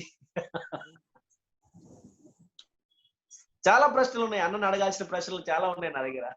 ఎందుకు సార్? ఆ? ఎందుకు సార్? ఆయన అడిగేటప్పుడు చూతురు కానీ పక్కనే పిలుతారు మిమ్మల్ని కూడా, మిమ్మల్ని కూడా పిలుతారు,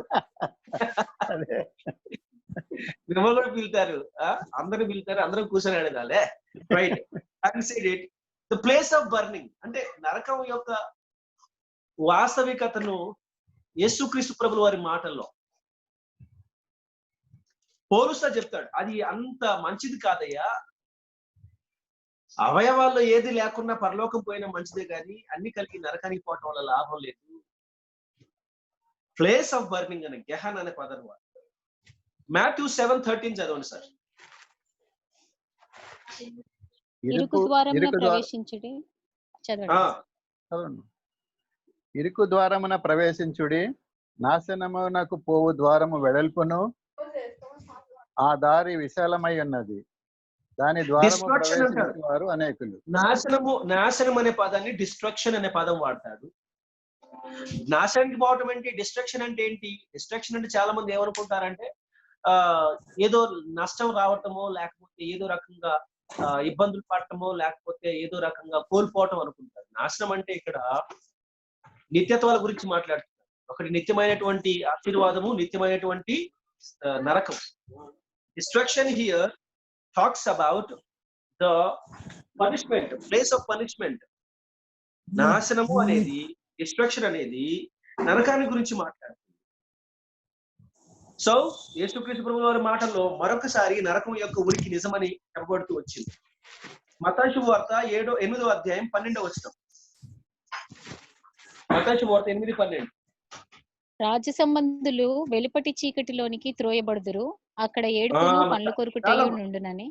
చాలమ్మా, వెలుపటి చీకటిలోకి తోయబడుదురు, అక్కడ ఏడుపును పండ్లు కొరుకుటయు ఉండును అంటాడు. ఔటర్ డార్క్నెస్, అక్కడ ఏడుపు పండ్లు కొరుకుటే ఉంటాయి, మరి ఏమి ఉండవు. 22వ అధ్యాయం 13వ వచనం.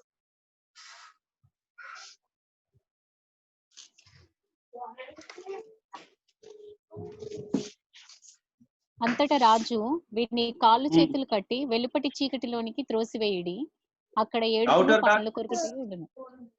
రిపీటెడ్ ఔటర్ డార్క్నెస్, ఇది నరకానికి సంబంధించినటువంటి రెఫరెన్స్.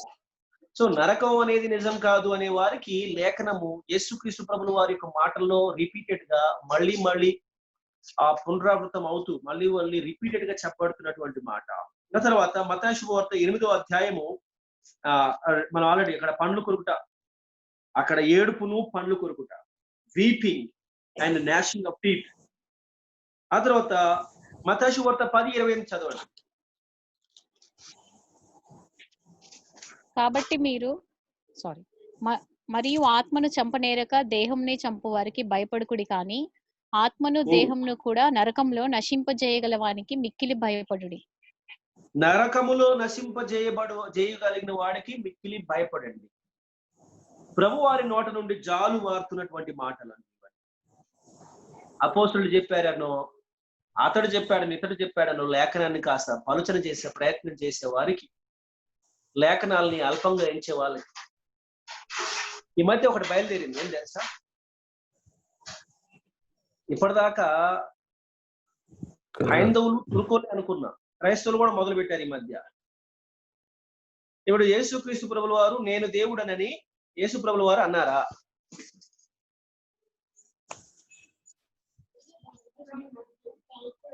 మీకేమనిపిస్తుంది? చచ్చింది గొర్రె. ఇప్పుడు అన్నాడని చెప్పాలా, అనలేదని చెప్పాలా, ఏం చెప్పాలో అర్థం కావట్లేదు. జుట్టు బీకోవాల్సి వస్తుంది. నేను దేవుని కుమారుణ్ణి అన్నప్పుడు ఇండైరెక్ట్ గా దేవుడు అని చెప్పుకున్నట్టే కదా. అమ్మో, ఇండైరెక్ట్ గా యూటర్న్ లోను ఆ జీబ్రా క్రాసింగ్ కాదు కానీ డైరెక్ట్ గా అన్నాడా చెప్పండి. అన్నాడండి.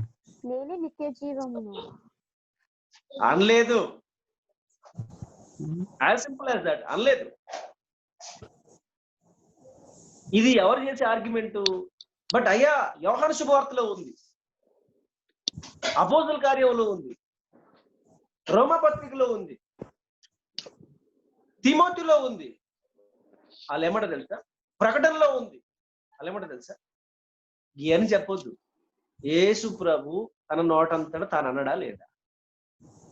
ఆడి యోహాన్ ఎవడోనయ్యా? యోహాన్ అంటాడు. పేతురు ఎవడో? పేతురు అంటాడు. పౌలు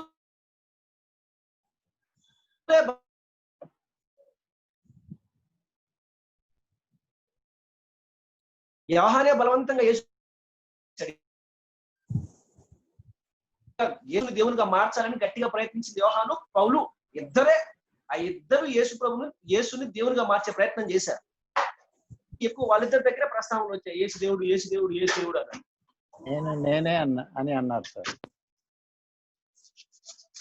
అప్పుడు మనం ఏమంటామంటే, ఒరే లేఖనం అంతా దైవావేశం వల్ల కలిగింది, ఇక్కడ యోహాన్ చెప్పిండు, అక్కడ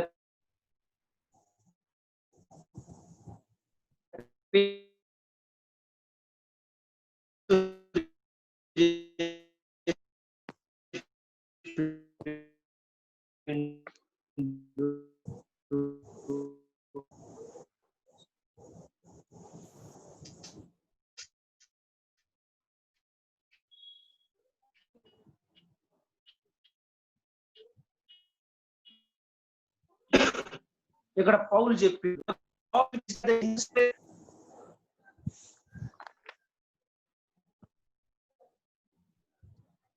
scripture is the holy word of God. పౌలు చెప్పాడని, యాకోబు చెప్పాడని అట్లా చెప్పడం కుదరదు. యాకోబు చెప్పినా, పౌలు చెప్పినా, పేతురు చెప్పినా దేవుడు చెప్పినట్టే అని మనం వాళ్ళు వేసే ఆర్గ్యుమెంట్ కి కౌంటర్ గా మనం ఏం చెప్తామంటే, లేఖనం అంతా దైవావేశం వల్ల కలిగింది, లేఖనం అంతటిని దేవుడు చెప్పినట్టుగా తీసుకోవాలా, పౌలు చెప్పాడు పేతురు చెప్పాడు వీలు లేదు అంటాం. కరెక్టా కాదా? అంతేనా? ఆది యందు దేవుడు ఉండెను, ఆది యందు వాక్యం ఉండెను, వాక్యం దేవుని యందు ఉండెను, వాక్యం దేవుడై ఉండెను. ఏమండి? కరెక్టే సార్. పేతురు చెప్పినా, యోహాన్ చెప్పినా, పౌలు చెప్పినా అది దేవుడు చెప్పినట్టు, యేసయ్య చెప్పినట్టు, అవునా కాదా? కానీ వాళ్ళు ఏం చేస్తారంటే, అవి పౌలు చెప్పిన మాటలు అంటాడు. ఇక్కడ పౌలు పేతురు అనబడినటువంటి వారు కాదు, దేవుడు రాయించిన మాటలు, దేవుడే చెప్పిన మాటలు, దేవుడు చెప్పిన మాటలే వాళ్ళు రాశారు అని మనం ఇన్స్పిరేషన్ వాదిస్తాం. అది ఈ మధ్య ఒక దరిద్రం బయలుదేరింది. ఏంటంటే, క్రైస్తవులు కూడా చాలా విషయాల్లో తమకు నచ్చినటువంటివేమో దేవుని వాక్యంగా తీసుకుంటున్నారు, లేఖనాల్లో తమకు నచ్చని ఉన్నాయనుకోండి, ఈ పౌలు గారు ఇలా రాశాడు ఏంటండి, పౌలు రాశాడ అదేంటి, ఇప్పటిదాకా దేవుని మిగతా విషయాలన్నింటిలో దేవుని వాక్యం అన్నారు కదా, నచ్చని విషయం వచ్చేటప్పటికి మళ్ళీ పౌలు రాశాడంటారు ఏంటి అంటే, లేఖనాన్ని వ్యక్తులకు ఆపాదించి లేఖనానికి అల్పత్వాన్ని ఆపాదించే ప్రయత్నము క్రైస్తవ్యంలోనే జరుగుతుంది ఈ మధ్య బాగా. ఇదివరకల్లా తుర్కులు చేసేవాళ్ళు, హైందవులు చేసేవాళ్ళు ఈ పని.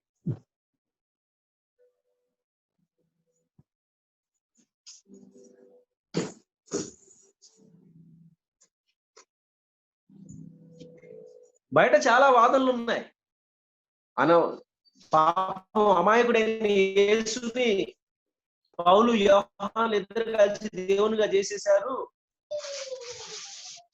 పాపం ఆయనేమో ఎప్పుడు నేను దేవుని అని చెప్పుకోలేదు, వీళ్ళు మత పిచ్చితోటి యేసుని దేవునిగా చేసేసి పుస్తకాలు రాసి బైబిల్ అని చెప్పి చేశారు అని బయట శాఖలుగా పుంకాలుగా మాటలు ఉన్నాయి. అది వాళ్ళు చెప్తే అర్థం ఉంది. కానీ మనోళ్ళు కూడా పౌలు చెప్పాడు కదా అట్లా అంటే, ఈ మధ్య ఒక చర్చ వచ్చిందిలే, ఏంటంటే స్త్రీలు పాస్టర్లుగా ఉండొచ్చా ఉండకూడదా అనే చర్చ మీద నడుస్తున్నప్పుడు వాళ్ళు ఏమన్నారంటే, పౌలు రాశాడు కదా కొరింథీ పత్రిక మొదటి పత్రిక 14వ అధ్యాయం కానీ, తిమోతి పత్రిక కానీ, పౌలు రాశాడు కదా, అవి పౌలు ఒపీనియన్స్ కదా అంటారు. ఓయేమో ఇదేంది మళ్ళా పౌలు ఒపీనియన్స్ ఏంటి, అది ఎక్కడి నుంచి వచ్చింది? అంతా దేవుని వాక్యమే కదా, మళ్ళీ పౌలు ఒపీనియన్ ఏంటి? తక్కిందంతా దేవుని వాక్యము, ఎక్కడికి వచ్చేటప్పటికి పౌలు ఒపీనియన్ అవుద్దా? అటు తీసుకోవచ్చా లేఖనాన్ని? అలా అనొచ్చా? మీకేమనిపిస్తుందండి?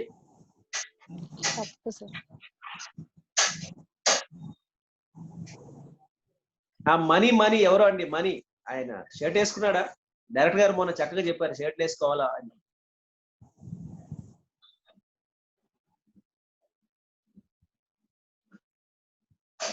మీకేమనిపిస్తుంది? లేఖనాన్ని అలా తీసుకోవచ్చా? లేదు సార్. నచ్చిన వారికేమో దేవుని వాక్యం అన్నట్టుగా తీసుకొని, మనకి నచ్చిన విషయాలు ఇది పౌలు చెప్పాడు, ఇది పేతురు చెప్పాడు, ఇది యాకోబు చెప్పాడు, ఇది యోహాన్ చెప్పాడు, ఇది యూదా చెప్పాడు, అలా వ్యక్తులకు ఆపాదించవచ్చా అంటే తప్పు కదా. అలాగా ఆపాదించకూడదు. అంతా తీసుకోవాలి, అంత లేఖనమే. మళ్ళీ మనుషులు తీసుకురావద్దు మధ్యలో. తీసుకొస్తే అంతటి తీసుకురావాలి. అంత పౌలు ఒపీనియన్ అని అనాలి, అంత యోహాన్ ఒపీనియనే, అంత లూకా ఒపీనియన్, అంత మత్తాయి ఒపీనియనే, అదంతా మార్క్ ఒపీనియనే, యోహాన్ ఒపీనియనే, లూకా ఒపీనియనే. ఎంత అల్పత్వము, ఎంత ద్వంద్వ వైఖరో చూడండి. మత్తయి సువార్త 13వ అధ్యాయం 42వ వచనం.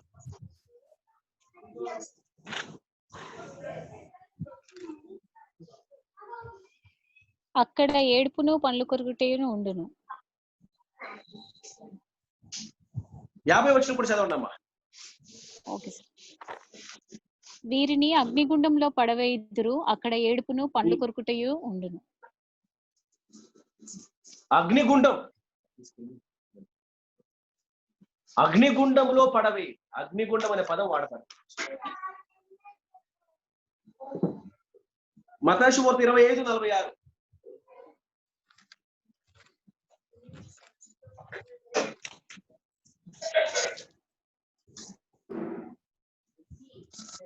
మీరు నిత్య శిక్షకు, నీతిమంతులు నిత్య జీవమునకు పోదురు. ఎవర్ లాస్టింగ్ ఫైర్, నిత్య శిక్ష, నిత్యాగ్ని. ఇలా మనకి కపుల్ ఆఫ్ అదర్ ప్లేసెస్ లో కూడా మొత్తం 12 చోట్ల యేసుక్రీస్తు ప్రభుల వారు తన నోటంటనే చాలా స్పష్టంగా నిత్య శిక్ష గురించి మాట్లాడుతూ వచ్చాడు. నరకం యొక్క ఉనికిని ప్రశ్నించేవారు. నరకం లేదు, ఏం లేదు అని చెప్పి నరకాన్ని తృణీకరించేటువంటి వారు అర్థం చేసుకోవాల్సినటువంటి ముఖ్య విషయం ఏంటి అంటే, ఏ పౌలు చెప్పిన మాటలో, ఏ యాకోబు చెప్పిన మాటలో, ఏ పేతురు చెప్పిన మాటలో కావివి, యేసయ్య నోటి నుంచి వచ్చిన మాట. అంటే పేతురు యోహాను చెప్తే తక్కువనట్టు కాదు. కొందరు ఆ అభిప్రాయంతో ఉన్నారు కాబట్టి దాన్ని నొక్కి చెప్పవలసి వస్తుంది. పేతురు చెప్పినా, యోహాన్ చెప్పినా, యాకోబు చెప్పినా దేవుని వాక్యమే. కొందరు అల్పులు లేఖనానికి ఆ రకమైనటువంటి అసమంజసమైనటువంటి అల్పత్వాన్ని ఆపాదించే ప్రయత్నం చేస్తున్నారు కాబట్టి నొక్కి చెప్పవలసి వస్తుంది. అండ్ ఈ నిత్య శిక్షలో లూకా శుభవార్తలో మనం చదువుకున్నట్టు 16వ అధ్యాయంలో ధనవంతుడు లాజరు ఎపిసోడ్ లో ఆ నిత్య నరకంలో లేకపోతే ఆ పాతాళంలో పరిస్థితిని మనం అర్థం చేసుకుంటే, people are with complete conscious, స్పృహలోనే ఉంటారండి. తాము పొందుకునే శిక్ష పట్ల వారికి స్పృహ ఉంటది, స్పష్టత ఉంటది. అండ్ దాంట్లో వాళ్ళకి బయటపడాలి, ఒక చుక్క నీటి బొట్టు దొరికితే చాలు అనే తీరని కోరికలు ఉంటాయి. తీరని కోరికలు అంటే ఏవేవో ఉంచుకోవద్దులే, కానీ ఒక నీటి బొట్టు ఉంటే చాలు. కానీ ఆ ఆశ ఎప్పటికీ నెరవేరదు. జ్ఞాపకాలు ఉంటాయి. భూమి మీద బ్రతికిన కాలంలో ఆత్మీయ మరణం తాత్కాలికంగా ఉన్న రోజుల్లో సత్య సువార్త వారికి ప్రకటించబడుతున్నప్పుడు, బోధకులు బోధిస్తున్నప్పుడు, సువార్త వినబడుతున్నప్పుడు, ఆ రకాన ఈ రకాన, ఆ రూపాన ఈ రూపాన సత్యవాక్యం వారికి బోధించబడుతున్నప్పుడు వారు కాదని, కూడదని, వలదని, వద్దని తృణీకరించి ఎగతాళి చేసి, గేలు చేసి, నిర్లక్ష్యం చేసినటువంటి జ్ఞాపకాలు చుట్టుకుంటాయి. భవిష్యత్తు ఎంత శూన్యంగా కనిపించిందంటే అసలు నిరీక్షణ అంటూ వాళ్ళకి ఏం లేదు. It is the state of hopelessness. ఇప్పుడు ఈ కాంటెక్స్ట్ లో, ప్రెసెంట్ కాంటెక్స్ట్ లో హోప్లెస్నెస్ అంటే ఎలా ఉంటుందో అర్థం అవుతుంది. ఇప్పుడు కరోనా పాండమిక్ గురించి ఒక వ్యాక్సిన్ వచ్చిందని గాని, ఒక యాంటీడాట్ వచ్చిందని గాని, ఒక మెడిసిన్ వచ్చిందని గాని ఏమన్నా హోప్ ఉందా? 2 నెలల క్రితమే ఇజ్రాయేల్ యాంటీబాడీస్ తయారు చేసిందని బ్లా బ్లా బ్లా బ్లా బ్లా బ్లా బ్లా అన్నారు. ఆ ఇజ్రాయెల్ తయారు చేసిన యాంటీబాడీస్ ఎడిపోయినాయి, ఇంతవరకు స్టడీ లేదు, సర్టిఫికేట్. ఆక్స్ఫర్డ్ వాళ్ళు ఆల్రెడీ చేశారు, క్లినికల్ ట్రయల్స్ కూడా అయిపోయినాయి, ఇంకా హ్యూమన్ టెస్ట్ ఒకటే ఉంది, వచ్చేసినట్టే అన్నారు. అది గడిచిపోయి నెల పైనే అయిపోయింది. మొన్న హైదరాబాద్ వాళ్ళు ఎవరు వ్యాక్సిన్ తయారు చేసేసారు, హెడ్రో వాళ్ళు తయారు చేశారు, గ్లెన్ మ్యాక్స్ ఏదో ఒకటి తయారు చేసిందని చెప్పేసి బ్లా బ్లా బ్లా బ్లా అన్నారు ఒక 2 వారాల క్రితం. అది ఎంతవరకు అంటే ప్రియులారా, ఎంత నిరుత్సాహభరితంగా, ఎంత నిరాశాజనకంగా ఉందో చూడండి పరిస్థితి. అయినా సరే ఏదో ఒక నిరీక్షణ మనల్ని నడిపిస్తుంది కదండి. ఏదో ధైర్యంతో బ్రతుకుతున్నారు, ఏదో ఒక ధైర్యం. ఆ ఆక్స్ఫర్డ్ వాళ్ళు కనిపెట్టకపోతారా? లేకపోతే ఆ ఆస్ట్రేలియా శాస్త్రవేత్తలు కనిపెట్టలేకపోతారా? ఈ ఫ్రాన్స్ శాస్త్రవేత్తలు కనిపెట్టలేకపోతారా? కనిపెడతారులే. మన నమ్మకం ఏంటంటే అట్లీస్ట్ డిసెంబర్ వరకన్నా మనం బతికించాలి, డిసెంబర్ వరకు వ్యాక్సిన్ వచ్చేసింది, అప్పుడు బతికేయచ్చు హ్యాపీగా అనుకుంటున్నాం కదా. డిసెంబర్ ఎట్టొకటి బతికేద్దాము, ఎట్టొకటి బతికేయంగానే ఇంకా డిసెంబర్ లో వ్యాక్సిన్ వేస్తారు, వ్యాక్సిన్ వేయగానే మస్తు బతికేయచ్చు, ఇంకా ఆ తర్వాత బీభత్సంగా బతికేయచ్చు.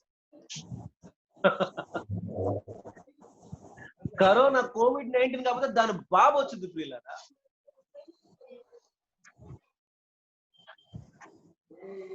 ఎవరికి ఎరుక?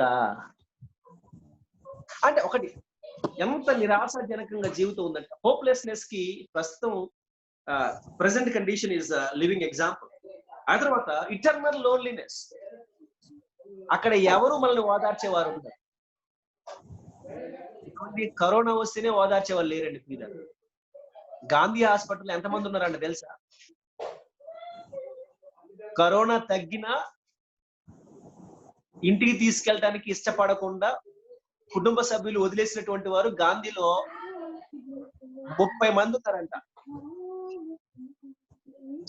వాళ్ళకి కరోనా తగ్గి ఆల్రెడీ 2-3 వారాలే అవుతుందండి.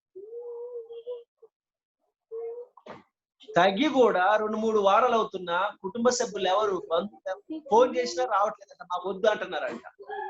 చూడండి, మాకు వద్దు. ఎంత లోన్లీనెస్ ఉంటుందో చూడండి. ఇక నిత్య నరకంలో అయితే ఇంకెలా ఉంటుందో చూడాల. అదంత సులభం కాదు పిల్లరా.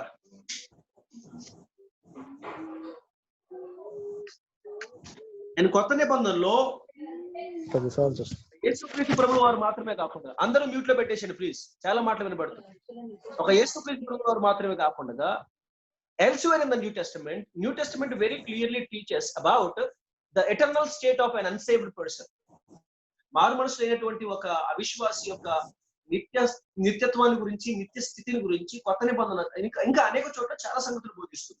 Let's move on to discuss. మత్తయి సువార్త 3:12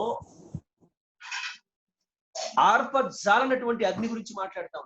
3:12 Matthew 3:12.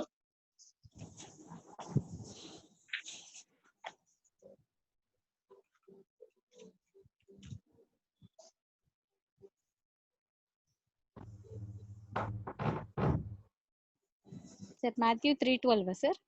యా.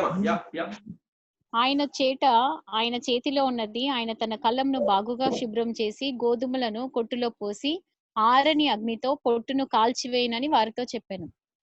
ఇక్కడ పొడ్డు గోధుమలు కాదు ఇంపార్టెన్స్ అమ్మా. He's not talking about గోధుమలు and chaff. He is talking about the saved and unsaved.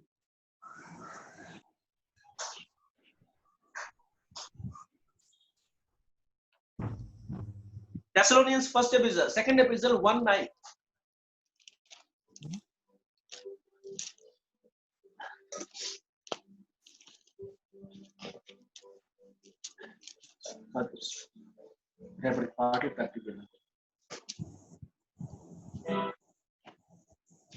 ఆ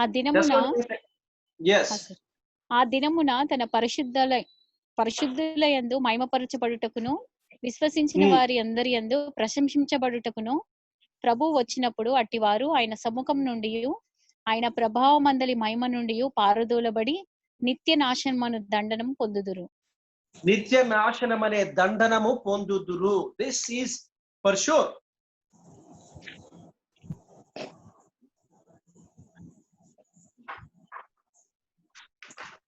చాలా స్పష్టంగా చెప్తుంది లేఖనం. దాదాపుగా 7 పాయింట్స్ మనకి ఇవ్వడం జరిగింది. ప్రకటన గ్రంథంలోనే చాలా ప్రస్తావనలు ఉన్నాయి. ప్రకటన గ్రంథం 4వ అధ్యాయం 10వ వచనం కావచ్చు, 14వ అధ్యాయం 10వ వచనం కావచ్చు, 19, 11 కావచ్చు. So many references very clearly teaches about the eternal state of an unsaved person. It's going to be an eternal punishment, everlasting punishment, and a burning hell.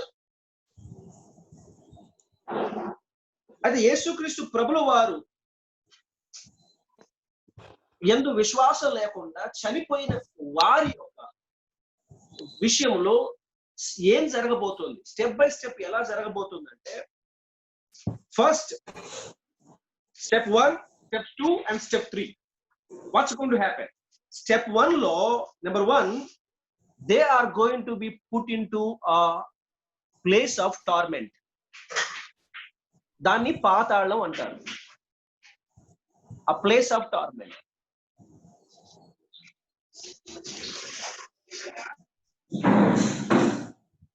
పాతాళం.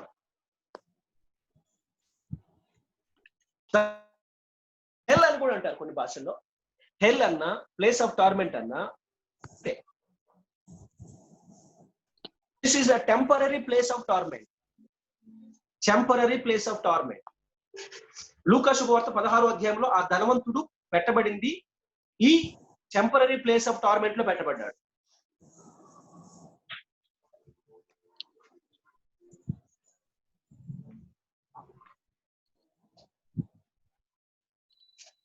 మహా తీర్పు జరిగేంత వరకు, ధవల సింహాసనపు తీర్పు జరిగేంత వరకు ఆ టెంపరరీ ప్లేస్ ఆఫ్ టార్మెంట్ లోనే ఉంటాడు. ఈ గ్యాప్ లో కూడా, ధవల సింహాసనం తీర్పు తీర్చబడేటటువంటి ఈ గ్యాప్ లో కూడా అతడు శిక్షించబడుతూనే ఉంటాడు. ఆ టార్మెంట్, ఆ యాతన అనుభవిస్తూనే ఉంటాడు. ధనవంతుడు యాతన అనుభవిస్తున్నట్టుగా ఆ వాక్యం బోధిస్తుంది. అక్కడేమీ ఆయన చాలా సంతోషంగా ఖుషీగా లేడు. అక్కడ కూడా ఘోరమైనటువంటి యాతనను, బాధను అనుభవిస్తున్నాడు. ఓర్చుకోలేక ఒక నీటి చుక్కను కోరుకున్నాడు. అది మనకు అర్థం కావాలా. రెండవది స్టెప్ 2 లో ఏం జరగబోతుంది? జడ్జిమెంట్. ఈ జడ్జిమెంట్ ఏమంటారు అంటే ద వైట్ థ్రోన్ జడ్జిమెంట్ అని కూడా అంటారు. Revelation chapter 20 verse number 1 to 13. అదివరకు మనం చదవక్కర్లేదు, కానీ వీ కెన్ అండర్స్టాండ్ దట్. ఇది ఎలాగ ఉంటదంటే, ముందు పోలీసు వాళ్ళు పట్టుకుపోయి జైల్లో వేస్తారు, ప్రిజన్ లో పెడతారు. అక్కడ నుంచి కోర్టులో ప్రజెంట్ చేస్తారు. అక్కడ ట్రయల్స్ అయిపోయిన తర్వాత వర్డిక్షన్ వచ్చింది, తీర్పు ఉత్తర్వులు వస్తాయి. తీర్పు ఉత్తర్వులు వచ్చిన తర్వాత ఈయన తీసుకెళ్ళి ఎక్కడ పడేస్తారు? యాక్చువల్ జైల్లో పడేస్తారు. యాక్చువల్ జైల్లో ఖైదీలు ఉండే చోట పెడతారు. దానికి మధ్యలో అరెస్ట్ కి పుట్ ఇంటు సెల్. ఆ తర్వాత జడ్జిమెంట్. ఈ జడ్జిమెంట్ కూడా white throne judgement. White throne judgement చివరి జరిగేది 1000 ఏళ్ల పరిపాలన తరువాత ఆఖరిన జరిగేది. అది కేవలం అవిశ్వాసులకు సంబంధించినటువంటి జడ్జిమెంట్ మాత్రమే. White throne judgement is exclusively for unbelievers. It is not the place for believers. Place of judgment for the believers. Exclusively unbelievers are judged at the white throne judgment. Since the beginning, ప్రారంభం మొదలుకొని ముగింపు వరకు, అంటే ఆదం మొదలుకొని అంతం వరకు, the last person, అవిశ్వాసులు ఎవరైతే మారు మనసు అయినటువంటి వారు ఉన్నారో వారందరికీ కూడా ధవల సింహాసనం దగ్గర తీర్పు. ఆ తర్వాత ద ఫైనల్ స్టెప్ ఏంటంటే లేక్ ఆఫ్ ఫైర్. ఆ వైట్ థ్రోన్ జడ్జిమెంట్ అయిపోయిన తర్వాత ప్రకటన గ్రంథం 20వ అధ్యాయం 14-15 వచనాలు చదవండి. Maybe that settles our problem. Revelation chapter 20 verse number 14 and 15. మరణమును మృతుల లోకమును అగ్నికుండంలో పడవేయబడెను. ఈ అగ్నికుండము రెండవ మరణము. ఎవని పేరైనను జీవగ్రంథమందు రాయబడిన ఎడల, రాయబడినట్టు కనబడిన ఎడల వాడు అగ్నిగుండంలో పడవేయబడును. దిస్ ఇస్ ఆఫ్ స్టెప్ 3 అండి. ఒక అవిశ్వాసి మారు మనసు లేకుండా చచ్చిపోయిన తర్వాత ధవల సింహాసనం తీర్పు వరకు, ఫైనల్ జడ్జిమెంట్ వరకు ఒక్కొక్కరికి ఒక్కోసారి ఉండదు, అందరికీ ఒకేసారి ఉంటుంది. సో అంతవరకు ఎక్కడ ఉంటారు అంటే హెల్ లో ఉంటారు. హెల్ అంటే ఏంటి? Place of punishment, a torment.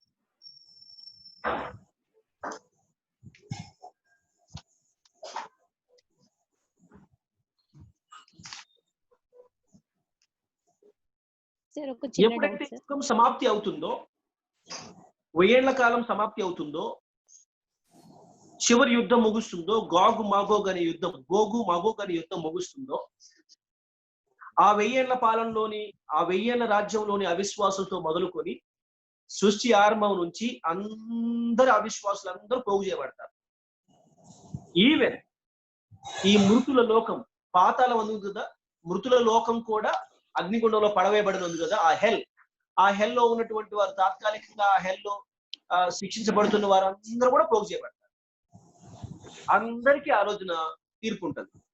ఎందుకు నమ్ముకోలేదు అని విచారించిన తర్వాత వారిని ఎందుకు శిక్షించవలసి వస్తుందో కారణాలు ప్రభు వారికి వెల్లడి చేసి అందరినీ ఆ నిత్య నరకంలోకి, ఆ అగ్నిగుండంలోకి పంపిస్తారు. This is the final step in the proceedings or the sequence of incidents that happens after the unbeliever dice.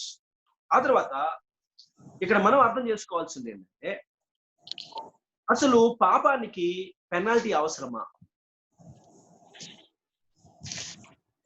పాపానికి పెనాల్టీ అవసరమా? మీకేమనిపిస్తుంది? అవసరమే సార్. ఎందుకు అవసరం అండి?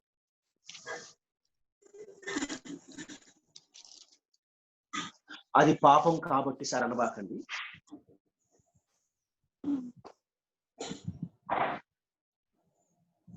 ఎందుకు అవసరం? పాపానికి పెనాల్టీ ఎందుకు అవసరం? We are accountable for the salvation sir. అంటే దేవుడు మరణించాడు మన కొరకే. ఆ మరణానికి మనం రెస్పెక్ట్ ఇవ్వకుండా పాపం చేస్తే we should definitely take the punishment. Cause and effect అంటారండి దీన్ని. కాజ్ అండ్ ఎఫెక్ట్ అంటే every act has a consequence. ఇందాక మనం చెప్పాం కదా, every choice has a consequence. And consequence must be borne by the perpetrator. నీతి కలిగిన దేవుడు పెనాల్టీ విధించాల్సిన అవసరం ఉండకూడదని చాలా స్పష్టంగా, రిపీటెడ్ గా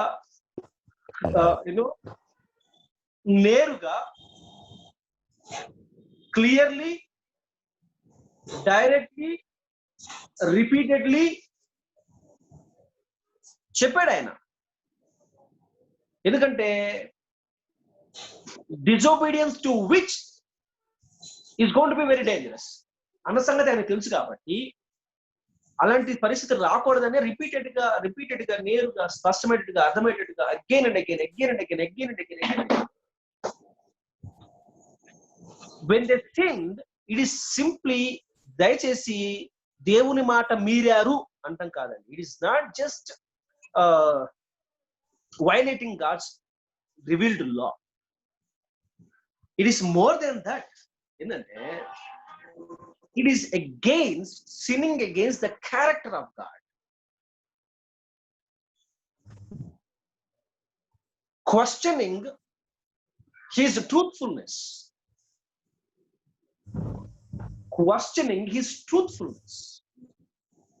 Challenging his divinity. Challenging his sovereignty. ఆయన దైవత్వాన్ని ప్రశ్నించి, ఆయన నిత్యత్వాన్ని ప్రశ్నించి, ఆయన సార్వభౌమత్వాన్ని ప్రశ్నించి, సవాలు విసిరి ఇన్ని జరిగిన తర్వాత వాటికి అడెక్వేట్ పనిష్మెంట్ లేకపోతే ఏమండి, ప్రభుత్వాలే ఊరుకోవట్లేదు. మనం ఎన్నుకున్న ప్రభుత్వాలే ఊరుకోవట్లేదు.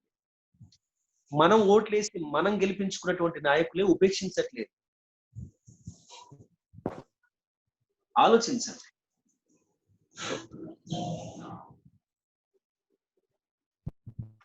ఇంకో ప్రశ్న, ఒకవేళ పెనాల్టీ ఉంటదండి, పెనాల్టీ ఉంటే అంత సివియర్ పెనాల్టీ ఉండాలా? అఫెన్స్ అంత తీవ్రమైనటువంటిది కాబట్టి పెనాల్టీ అంత తీవ్రంగా ఉంది. when the penalty depends on the offense. అయితే మనం చేశాం కాబట్టి మన దృష్టికి ఎప్పటికీ పెనాల్టీ అఫెన్స్ తక్కువగా అనిపిస్తున్నట్టు అఫెన్స్ చాలా ప్రమాదకరమైంది. ఎందుకంటే అపవాదిని సత్యవంతుడిగా ఎంచి సృష్టికర్తను అబద్ధికునిగా ఎంచినటువంటి ఆయన. అంతే కదండి. అఫెన్స్ ఎలాంటిది? అది తింటే నువ్వు చేస్తావు అన్నాడు ప్రభువారు. అపవాది ఏమన్నాడు? అది తినదేవుడు నువ్వు చావనే చావు అంట. ఇప్పుడు చావనే చావు అనే మాట నమ్మినప్పుడు నువ్వు చస్తావు అనే మాట ఎందుకు నమ్మలేదు? అబద్ధమని ఎంచినట్టే కదా. అంటే అపవాదేమో సత్యవంతుడయ్యాడు, యేసయ్యేమో అసత్యవంతుడయ్యాడా? అపవాదేమో జీవం కోరేవాడు, మేలు కోరేవాడయ్యాడు, క్రీస్తు ప్రభుల వారేమో నీ మరణం కోరి నాశనం కోరేవాడయ్యాడా? Offence is not easy. చాలా పెద్ద అఫెన్స్.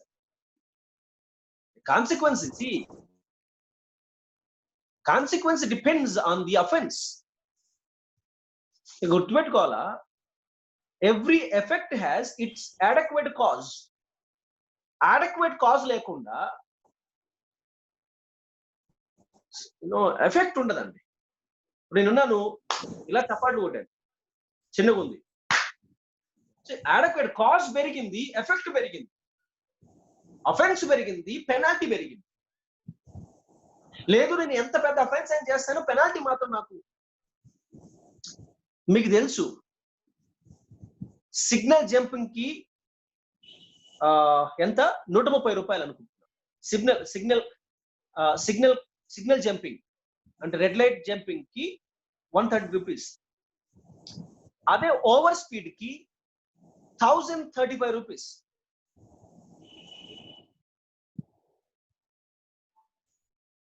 అఫెన్స్ పెరిగింది, పెనాల్టీ పెరిగింది. అదే ఇన్సూరెన్స్ లేకపోతే 5,000 రూపీస్ అనుకుంటా. See, the effect depends on the severity of the offense, extent of the offense. So the offense is really the extreme one, and therefore so is the punishment, or so is the judgment or penalty. So కనుక మరణం అనేది మనకి 3 రకాలుగా ఉన్నది. ఆత్మీయ మరణం, భౌతిక మరణం, శాశ్వత మరణం. అదే యేసుక్రీస్తు ప్రభుల వారి యొక్క రక్తమందు, ఆయన సమాధి పునరుద్ధానాలందు మనం విశ్వాసం ఉంచి మారు మనసు పొందినాం కాబట్టి మన యొక్క ఆత్మీయ మరణం తాత్కాలికం అయిపోయింది. దాంట్లో నుంచి మనం బతికి బయటపడ్డాము. ఇక మనం ఎదుర్కోవాల్సింది ఒక భౌతిక మరణం మాత్రమే. దాని గురించి భయపడాల్సిన అవసరం లేదు. ఆ తర్వాత అంతా శాశ్వత జీవమే. మిగతా సంగతులు మనం వచ్చే క్లాస్ లో మాట్లాడుకుందాం. అంతవరకు సెలవు.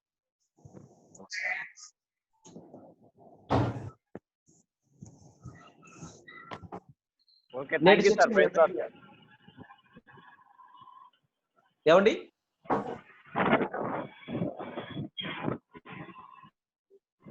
సార్ ఒక doubt, can I ask doubt? చెప్పండి sir, how should we take the scriptures? అంటే ఇప్పుడు పౌలు కొరింథీ సంఘాలకి డిఫరెంట్ చర్చెస్ కి లెటర్స్ రాసిండు కదా సార్. సో అప్పుడున్న పరిస్థితులను బట్టి did he right? As you said, it's not Paul who wrote, it's the Spirit of God who made Paul wrote. So Paul it is not what I said, Andy. Number one, this is what the Bible says. Okay, yeah. So అంటే ఇప్పుడు for example, ఒక example తీసుకుంటే స్త్రీల గురించి పౌలు రాశారు కదా sir కొరింథీ సంఘాలకి. So సంఘంలో మౌనంగా ఉండాలి, సంఘంలో మాట్లాడకూడదు. So how should we take that? అంటే did he only write for the Corinthians church, or did it apply for the all the women around the world? అది ప్రాక్టికల్ గా ఎలా తీసుకోవాలి సార్? ఇప్పుడు ఒక్క కొరింథీ అదే వచ్చిందమ్మా సమస్య. ఎక్కడ వచ్చిందంటే కొరింథీలో రాస్తాడు కాబట్టి కొరింథీకి మాత్రమే వర్తిస్తుంది. మరి ఆ రకంగా కొరింథీ పత్రికలో మాట్లాడబడిన సంగతులన్నీ కొరింథీకే వర్తింపజేస్తాం అంటే అట్లా కాదు. సరే, కొరింథీకి రాశారు కాబట్టి కొరింథీకే అనుకుందాం. మరి తిమోతి పత్రికలో కూడా రాశాడు కదా. తిమోతి ఏ సంఘానికి సంబంధించినటువంటిది కాదు కదా, ఒక వ్యక్తికి రాశాడు. వాటిని మనం పాస్టరల్ ఎపిసోడ్స్ అని కూడా మనం పిలుచుకుంటా ఉంటాము. మరి పాస్టరల్ ఎపిసోడ్స్ కి మనం వాటిని పిలుచుకుంటున్నప్పుడు మరి తిమోతికి రాసిన పత్రికను ఎలా తీసుకోవాల్సి ఉంటుంది? మొదటి పత్రిక 2వ అధ్యాయంలో మాట్లాడి స్త్రీలు మౌనంగా ఉండి సంపూర్ణ విధేయతతో నేర్చుకోవడం, స్త్రీలు మౌనంగా ఉండవలసిన ఉపదేశించడం, కూర్చుని అధికారం చేయడానికి సెలవు. మొదటి ఆదామును ఆ తర్వాత అవయవం నింపబడిన మరియు ఆదాము మోసపరచబడలేదు కానీ స్త్రీ మోసపరచబడి అపరాధాలు పడేది. ఇక్కడ పోలిక కూడా ఏ ఒక్క స్త్రీకు కాకుండా ఆదాము హవ్వలకి పోలుస్తుంది. Comparison is made with Eve. If Eve is involved or included, the entire women race is included. Sri Samajam mottam kuda women community is included. So కొరింథీ పత్రికలు రాశాడు కాబట్టి కొరింథీ మీద నెట్టేసేసి అది వాళ్ళకే రాశాడు, మనకు సంబంధం లేదు. అది చాలా అర్ధరహితమైనటువంటి వాదన. At the same time Timothy పత్రికలో కూడా రిపీట్ అయ్యింది. మరి దీన్ని మనము ఎవరి మీద పెట్టి దీన్ని పక్కకు తెప్పించగలము? ఎవరికి రాశాడని చెప్పేసి దీన్ని తప్పించుకోగలము? ఎక్కడైతే అలాంటి ఎక్స్క్యూజెస్ లేవు కదా. కొరింథీలో ఉన్నటువంటి స్త్రీలు మంచి వాళ్ళు గారు, కొరింథీలో ఉన్నటువంటి స్త్రీలు కాస్త ఎక్స్ట్రా చేస్తుండేవాళ్ళు, అతివాదులుగా ఉండేవాళ్ళు, డామినెంట్ గా ఉండేవాళ్ళు. మరి తిమోతి పత్రికలో at the same time pastoral qualifications రాసేటప్పుడు పాస్టరల్ క్వాలిఫికేషన్స్ లో ఏకపత్ని పురుషుడై ఉండవలను అనే మాట ఉంది.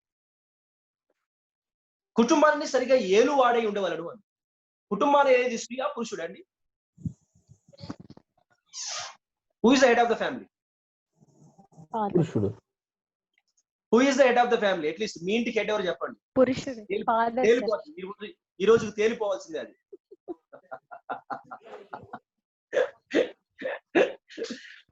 So we know that biblical leadership is the head. Man is the head of the family. So having said it, it is very clearly taught in the Bible that woman's role,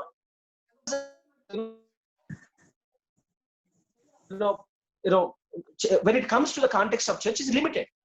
She to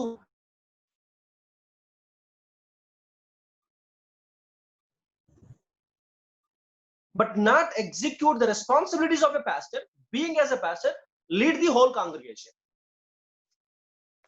ఎందుకంటే లేఖనం చాలా స్పష్టంగా చెప్తుంటా. Remember, a woman can never be a man. Woman can never be a husband of one wife.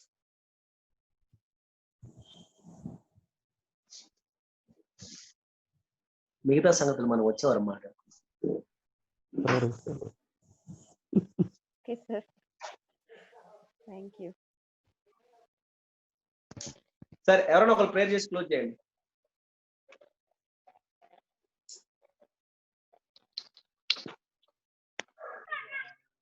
ఇప్పుడు అడిగిన sister చేయండి, prayer చేయండి. Corona vaccine ready అంట. Okay sir. మహాపరిశుద్ధ సర్వోన్నత సర్వశక్తి మంత్రం నీకు వందనాలు, కృతజ్ఞత, స్తుతులు, స్తోత్రం చెల్లించుకుంటున్నాం ప్రభా. మరి ఈ రోజు క్లాస్ లో ప్రభా నాయన తండ్రి ఎంతో శ్రేష్టమైన ప్రభా మరి విషయాలు మేము నేర్చుకోగలిగినాం ప్రభా. నీకు వందనాలు ప్రభా. మరి పాపము వలన వచ్చి జీతము మరణము అని ప్రభా, మరి మరణము ప్రభా మరి ఏ విధంగా ఉండబోతున్నది అని ప్రభా, మరి మేము ఎన్నో విషయాలు ప్రభా, లోతైన సత్యాలు ప్రభా మరి సార్ మాకు బోధించున్నారు నాయన. మీరు సార్కి ఇచ్చిన జ్ఞానాన్ని బట్టి మా అందరితో మీరు మాట్లాడిన విధానాన్ని బట్టి నీకు వందనాలు చెల్లించుకుంటున్నాం ప్రభా. మరి వాక్యాన్ని మీరు ప్రభా మేము తప్పుగా అర్థం చేసుకోకుండా నాయన తండ్రి, కేవలం ప్రభా సత్యమైన వాక్యాన్ని ప్రభా మేము దాన్ని సరియైన విధానంలో అర్థం చేసుకోగలుగుటకు మీ జ్ఞానాన్ని ప్రభా మీరు మాకు దయచేయమని ప్రార్థిస్తున్నాం ప్రభా. క్లాస్కి అటెండ్ అయిన ప్రతి ఒక్కరిని జ్ఞాపకం చేసుకోమని ప్రార్థిస్తూ కొద్ది ప్రార్థన మనవులు మా ప్రభును ప్రియరక్షకుడైన యేసయ్య అతి పరిశుద్ధ నామంలో అడిగి వేడుకుంటున్నాం. ఆమేన్. Amen. Amen. Thank you sister. Thank you so much everyone. See you. Praise the Lord. Thank you, sir. Thank you, sir. Good evening. Bye bye. Thank you, sir. Yes, Bye. sir. Good evening, sir. Okay, sir. Catch us up on Bible Gospel Church YouTube tomorrow.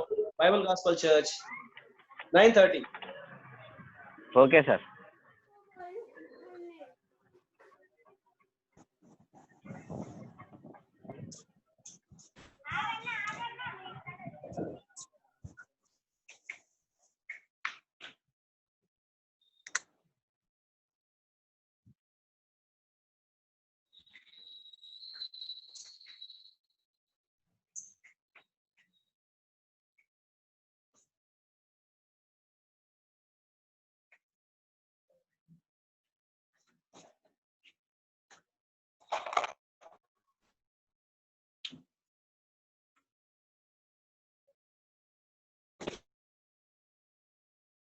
Thank